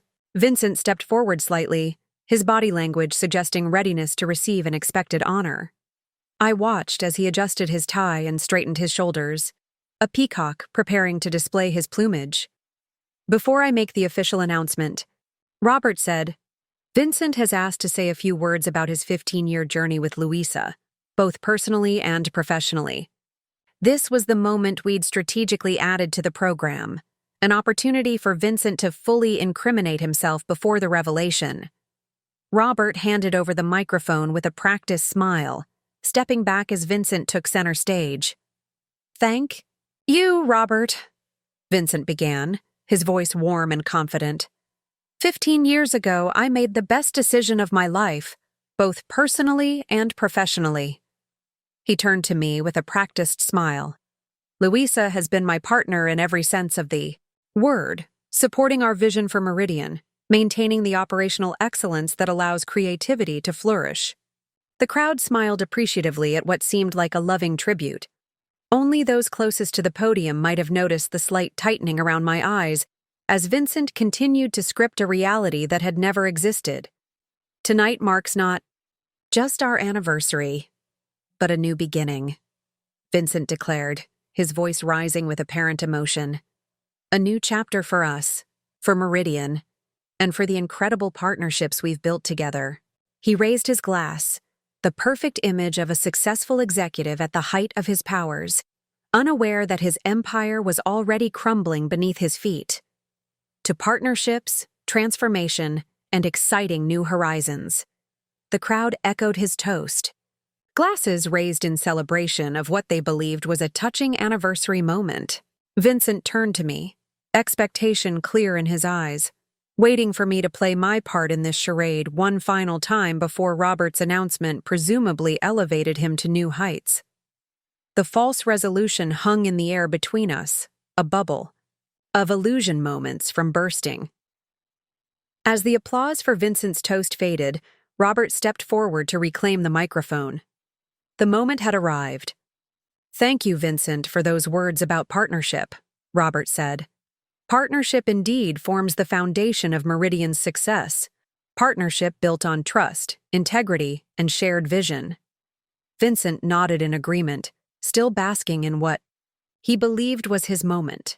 Beside him, I maintained perfect composure, my expression neutral despite the thundering of my heart. "It is therefore my great pleasure," Robert continued, "to announce Meridian's new Chief Executive Officer, approved unanimously by our Board of Directors." He paused, allowing tension to build. "Please join me in congratulating Louisa Harlow." The silence that followed lasted only seconds but felt eternal. Vincent's expression froze in mid-smile, his eyes darting between Robert and me as comprehension dawned.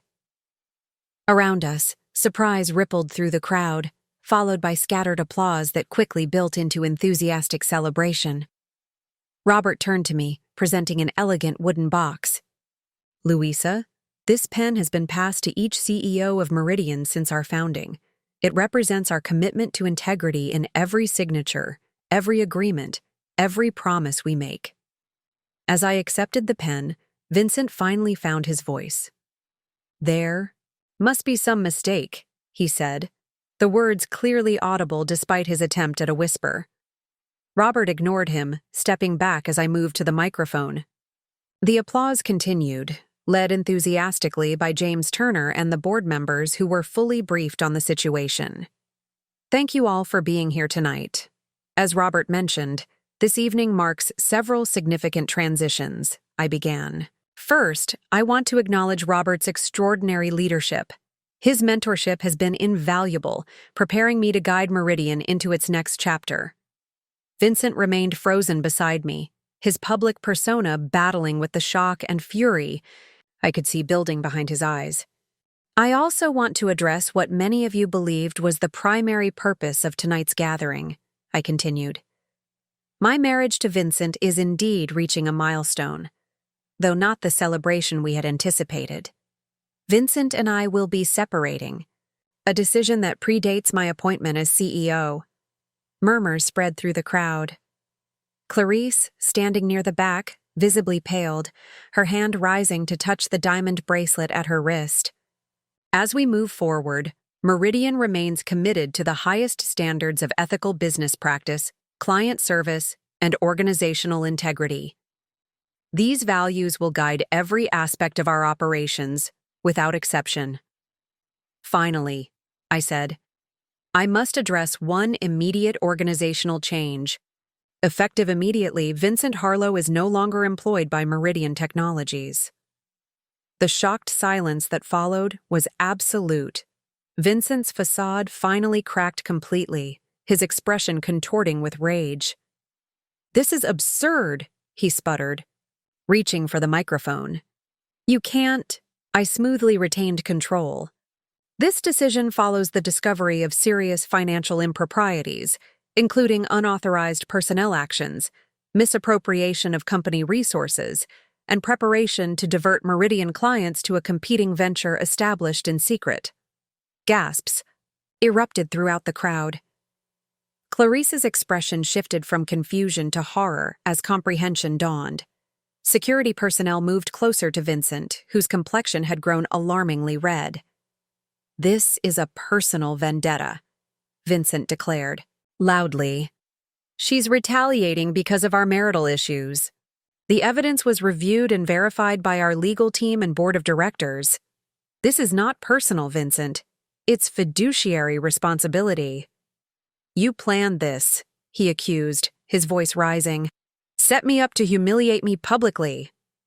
"No, Vincent," I replied evenly. "You planned this. Tonight was meant to be your triumph, announcing your new venture, possibly even introducing Clarice as more than your assistant. I simply revealed your plans before you could execute them." Vincent's gaze darted desperately around the room, seeking allies and finding none. "You have nothing," Vincent declared. "No proof, just accusations. The clients know me, trust me. They'll follow me wherever I go." I reached into my portfolio and extracted the folder containing his emails and the Horizon Initiatives contract. "Would you like me to read these aloud, Vincent? Or would you prefer a more dignified exit?" He stared at the folder, recognition and defeat washing over his features. Without another word, he turned and strode toward the elevator. At the terrace exit, he paused. "Clarice, are you coming?" All eyes turned to Clarice, who stood frozen in place. "Clarice," I said quietly, "you should know that your position was created without proper authorization, at a salary level that violated company policy. More importantly, the bracelet you're wearing was purchased using company funds disguised as business expenses." Color drained from her face as she looked down at the diamond bracelet. She slowly removed it, placed it on a nearby table, and walked to the elevator, alone. The aftermath arrived in waves. The first came at 11:43 p.m., hours after the party had ended, when my phone lit up with Vincent's name. I watched it ring unanswered, then listened to his voicemail, a rambling mixture of threats, accusations, and finally, a desperate plea for conversation. "This isn't over, Louisa," he concluded. "You have no idea what you've started." I forwarded the message to our legal team without reply. The second wave crashed at 6:17 a.m. when Amelia called to report Vincent had arrived at Meridian's offices, attempting to access his former workspace. "Security denied entry per protocol," she informed me. "He's demanding to retrieve personal items from his office." "Everything in his office is company property pending investigation," I replied. "He can submit a formal request through legal for any genuinely personal belongings." By 7:30 a.m., the third wave hit, an email from Vincent to Meridian's entire client list, claiming he'd been forced out in a personal vendetta and announcing the launch of Horizon Initiatives to continue, serving clients with the creativity and relationship focus Meridian now lacks. I had anticipated this move. Before his message had even hit client inboxes, my executive team was already making personal calls to each key account, explaining the situation with transparency and professionalism. When James Turner forwarded me Vincent's email with a single question mark, I replied simply, "As discussed, see you at 9. The fourth wave arrived as I walked into Meridian's lobby for my first official day as CEO. The reception desk was surrounded by flower arrangements, congratulatory bouquets from industry colleagues, board members, and clients who had witnessed last night's revelations. Among them stood a simple orchid plant with a card from Robert. "Leadership isn't about avoiding storms, but navigating through them. You've already proven yourself a masterful captain." In my new office, Robert's former space, I found the executive team waiting with coffee and determined expressions. We had precisely 2 hours before my meeting with Turner Enterprises to finalize our response strategy. "Vincent has been attempting to contact team members directly," reported Calvin, our chief technology officer. 7 people received calls overnight. "Who?" I asked, settling behind my desk. "Primarily creative staff. The designers he worked with most closely, the content team lead, the 2 analysts who maintained the proprietary market models. Our intellectual capital," I observed.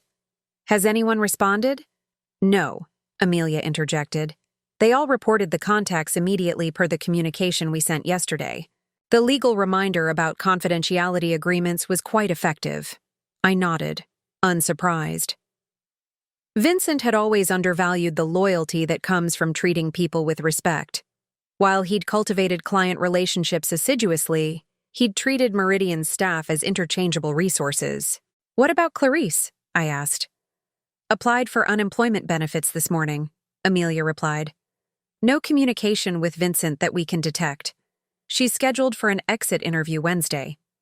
I considered this information. Move it up to today if possible. Offer her the standard separation package despite the irregular hiring. She may have been a willing participant in the relationship, but we have no evidence she knew about Horizon initiatives. The team exchanged surprised glances at my decision. Vindictiveness isn't a leadership strategy, I explained simply. Besides, treating her fairly draws a clear contrast with how Vincent operated. Eleanor, our legal counsel, cleared her throat. Speaking of Vincent's operations, forensic accounting has identified at least $342,000 in misappropriated funds over the past year. The board is asking whether we intend to pursue criminal charges. We'll follow standard protocol for financial malfeasance, I decided. File the insurance claim, provide evidence to authorities, and let the legal process unfold without pushing for specific outcomes. Our priority is protecting Meridian and moving forward, not punishing Vincent. My phone buzzed with a text from James Turner. Heading to your office now. Bringing our legal team and the contract authority. Ready to discuss that renewal you mentioned. Smiled, straightening my jacket as I rose to meet the day's next challenge. Vincent had always claimed client relationships as his exclusive domain, his essential contribution to Meridian's success. It was time to test that theory against reality. 1. Month after the rooftop confrontation, Meridian's transformation was well underway.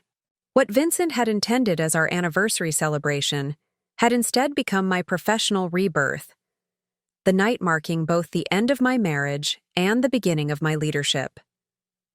The executive floor had been reconfigured, literally and figuratively. I'd removed the imposing mahogany desk that had dominated Robert's, now my, office, replacing it with a modern glass-topped workspace positioned to face visitors rather than create distance from them. The walls once covered with Robert's golf tournament photos now displayed Meridian's core values and growth metrics.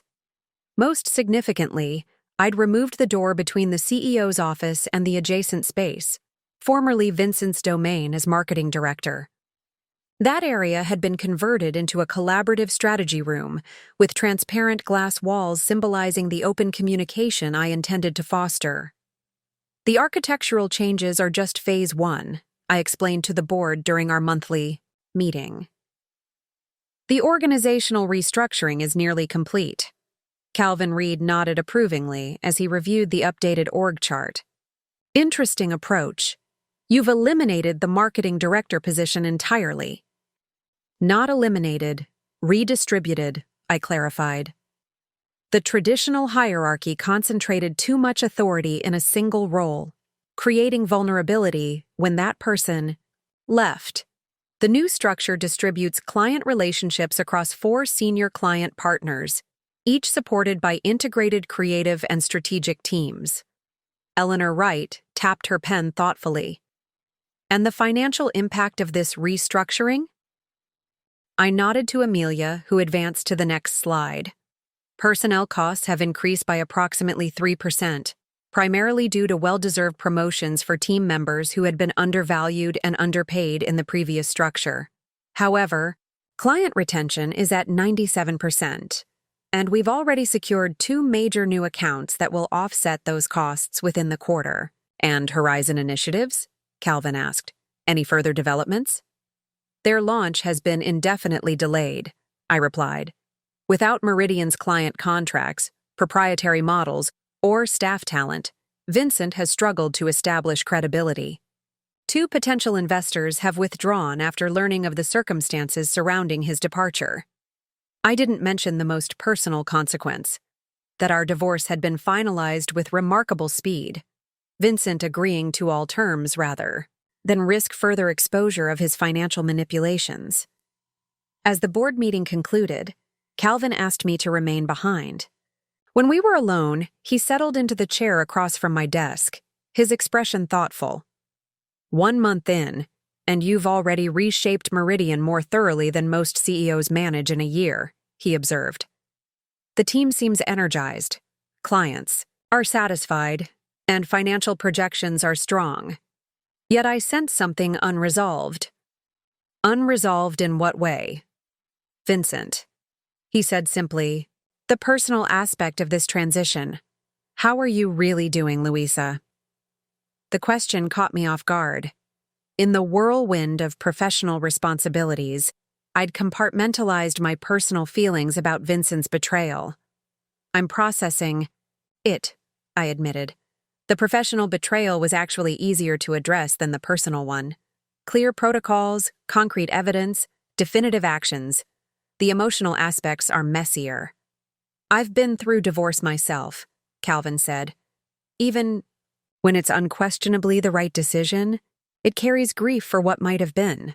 That's surprisingly accurate, I admitted. I don't miss Vincent or regret ending our marriage, but I do sometimes mourn the partnership I thought we had, professionally and personally. Have you encountered him since that night? Once, I replied, recalling the tense meeting in our lawyer's office. He was subdued, different from the confident manipulator or the raging man from the rooftop, almost lost. And how did that make you feel? I considered the question carefully. Less satisfied than I might have expected. There's no victory in watching someone self-destruct, even someone who betrayed you. Calvin's expression softened. That perspective is exactly why you're the right person to lead Meridian. Empathy balanced with clear boundaries. As he left, I reflected that the structural reorganization wasn't just about efficiency or optics. It represented a fundamental shift in how power flowed through the organization. No more fiefdoms, no more information hoarding, no more singular dependencies. Just like my personal transformation, Meridian's evolution reflected the truth I'd finally embraced. Strength didn't come from control, but from connection, not from appearance, but from substance. 6 months into my tenure as CEO, I stood before Meridian's assembled staff in our newly renovated conference center. The quarterly all-hands meeting had once been Vincent's theater, a stage for charismatic pronouncements and vague inspirational rhetoric. I'd transformed it into a forum for transparency, data-driven insights, and genuine dialogue. The numbers tell a compelling story, I said, gesturing to the projection behind me. Client retention has stabilized at 98%. New business acquisition has increased 32% quarter over quarter.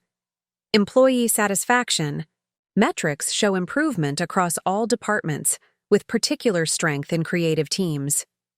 The audience, nearly 200 Meridian employees, responded with appreciative murmurs and attentive nods.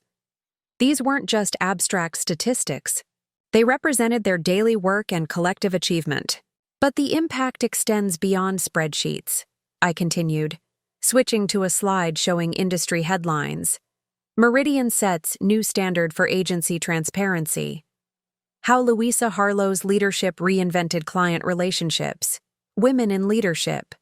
Meridian's transformation becomes industry model. The last headline had surprised me most when it appeared in Adweek 3 months after I'd assumed leadership.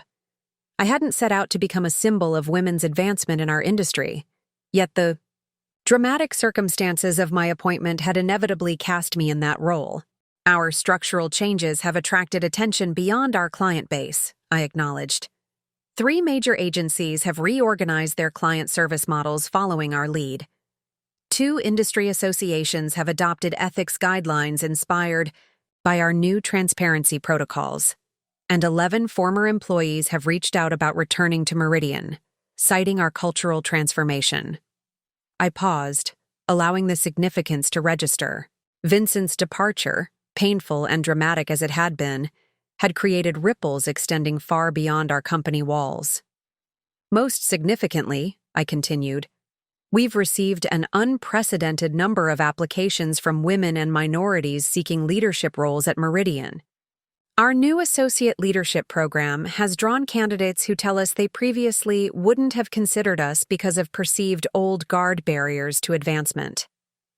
The irony wasn't lost on anyone. Vincent, who had systematically marginalized diverse voices while maintaining a polished exterior of inclusivity, had inadvertently created the conditions for genuine diversity to flourish in his absence. This broader impact matters, I emphasized.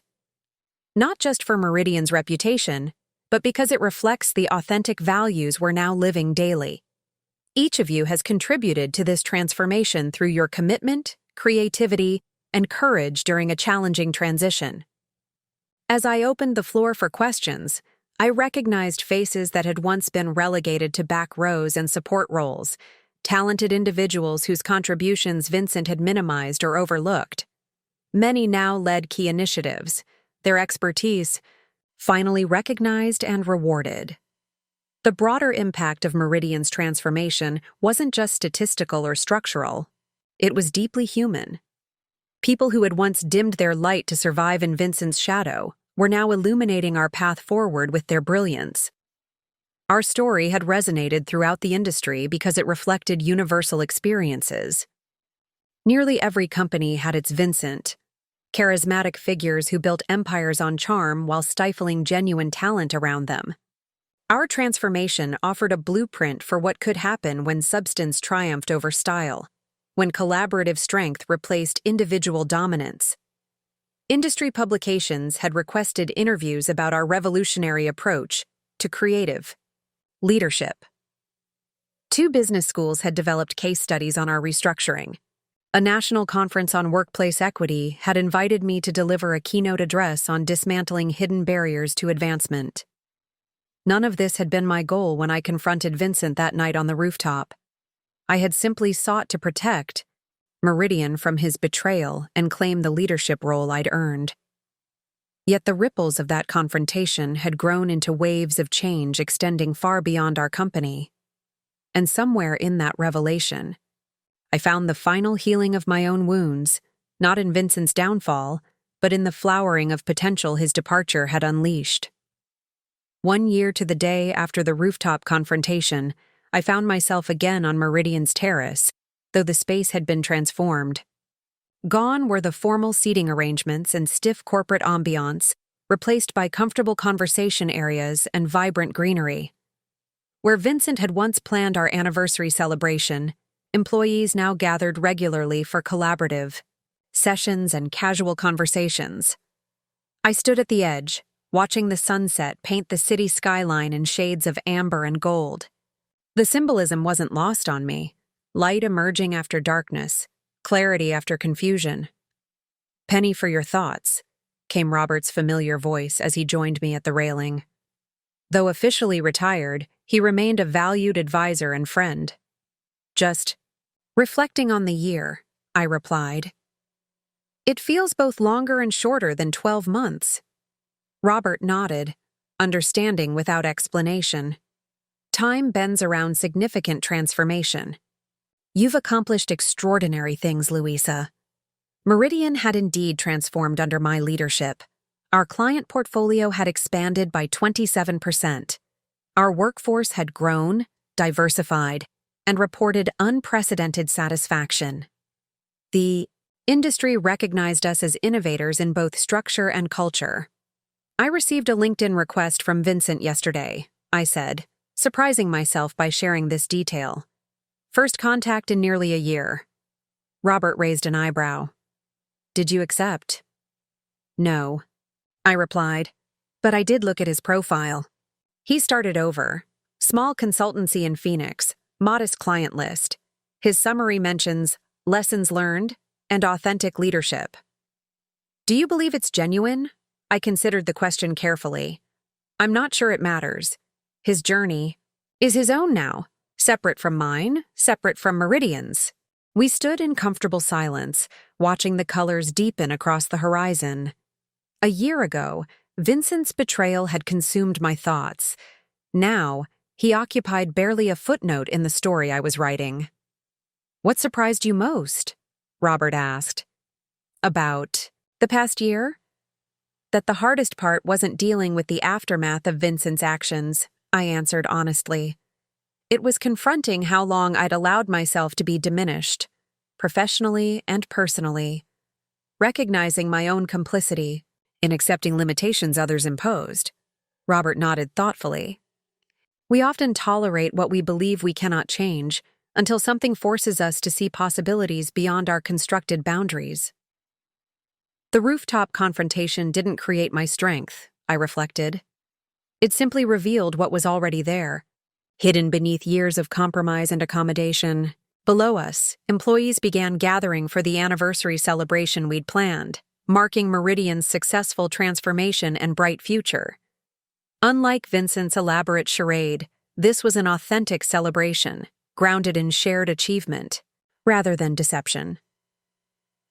When I first approached you about the CEO position, Robert said, I recognized your operational excellence and strategic thinking. What I couldn't have anticipated was how completely you'd reinvent leadership at Meridian. I didn't set out to reinvent anything, I admitted. I simply removed what was false and amplified what was true, and therein lay the universal truth I'd discovered through this journey. Authentic power doesn't come from controlling narratives or manipulating perceptions. It emerges naturally when you align your actions with your values, when you refuse to be defined by others' limitations. Vincent had spent years crafting an image of success built on charm and deception. I had built actual success founded on competence and integrity. The contrast couldn't have been more stark or more instructive. It's time, Robert said, gesturing toward the gathering crowd. They're waiting for you. As we moved toward the celebration, I thought of all the women who had reached out over the past year, sharing their own stories of being underestimated, offering gratitude for the example of reclaiming power with dignity. Their messages had transformed my personal experience into something universally meaningful. When Vincent had introduced Clarice as his girlfriend at what he thought was our anniversary celebration, he believed he was controlling the narrative. When I revealed myself as his new CEO, I wasn't just changing our individual power dynamic. I was demonstrating a truth that resonated far beyond our specific circumstances. The truth that sometimes, the person they underestimate is exactly the one they should fear most, not because of vengeance or retaliation, but because underestimated people build strength in the shadows, develop resilience through challenge, and recognize opportunities overlooked by those blinded by their own presumed superiority. The universal meaning wasn't about Vincent's downfall or even my ascension. It was about the transformative power of seeing clearly, yourself, others, situations, and having the courage to act on that clarity, whatever the cost. It was about recognizing that your greatest strength often lies precisely where others perceive weakness. Welcome, everyone, I began, my voice clear and confident. Today we celebrate not just where we are, but how far we've come, and the unlimited potential of where we're going, together. Up next, you've got 2 more standout stories right on your screen. If this one hit the mark, you won't want to pass these up. Just click and check them out. And don't forget to subscribe and turn on the notification bell so you don't miss any upload from us.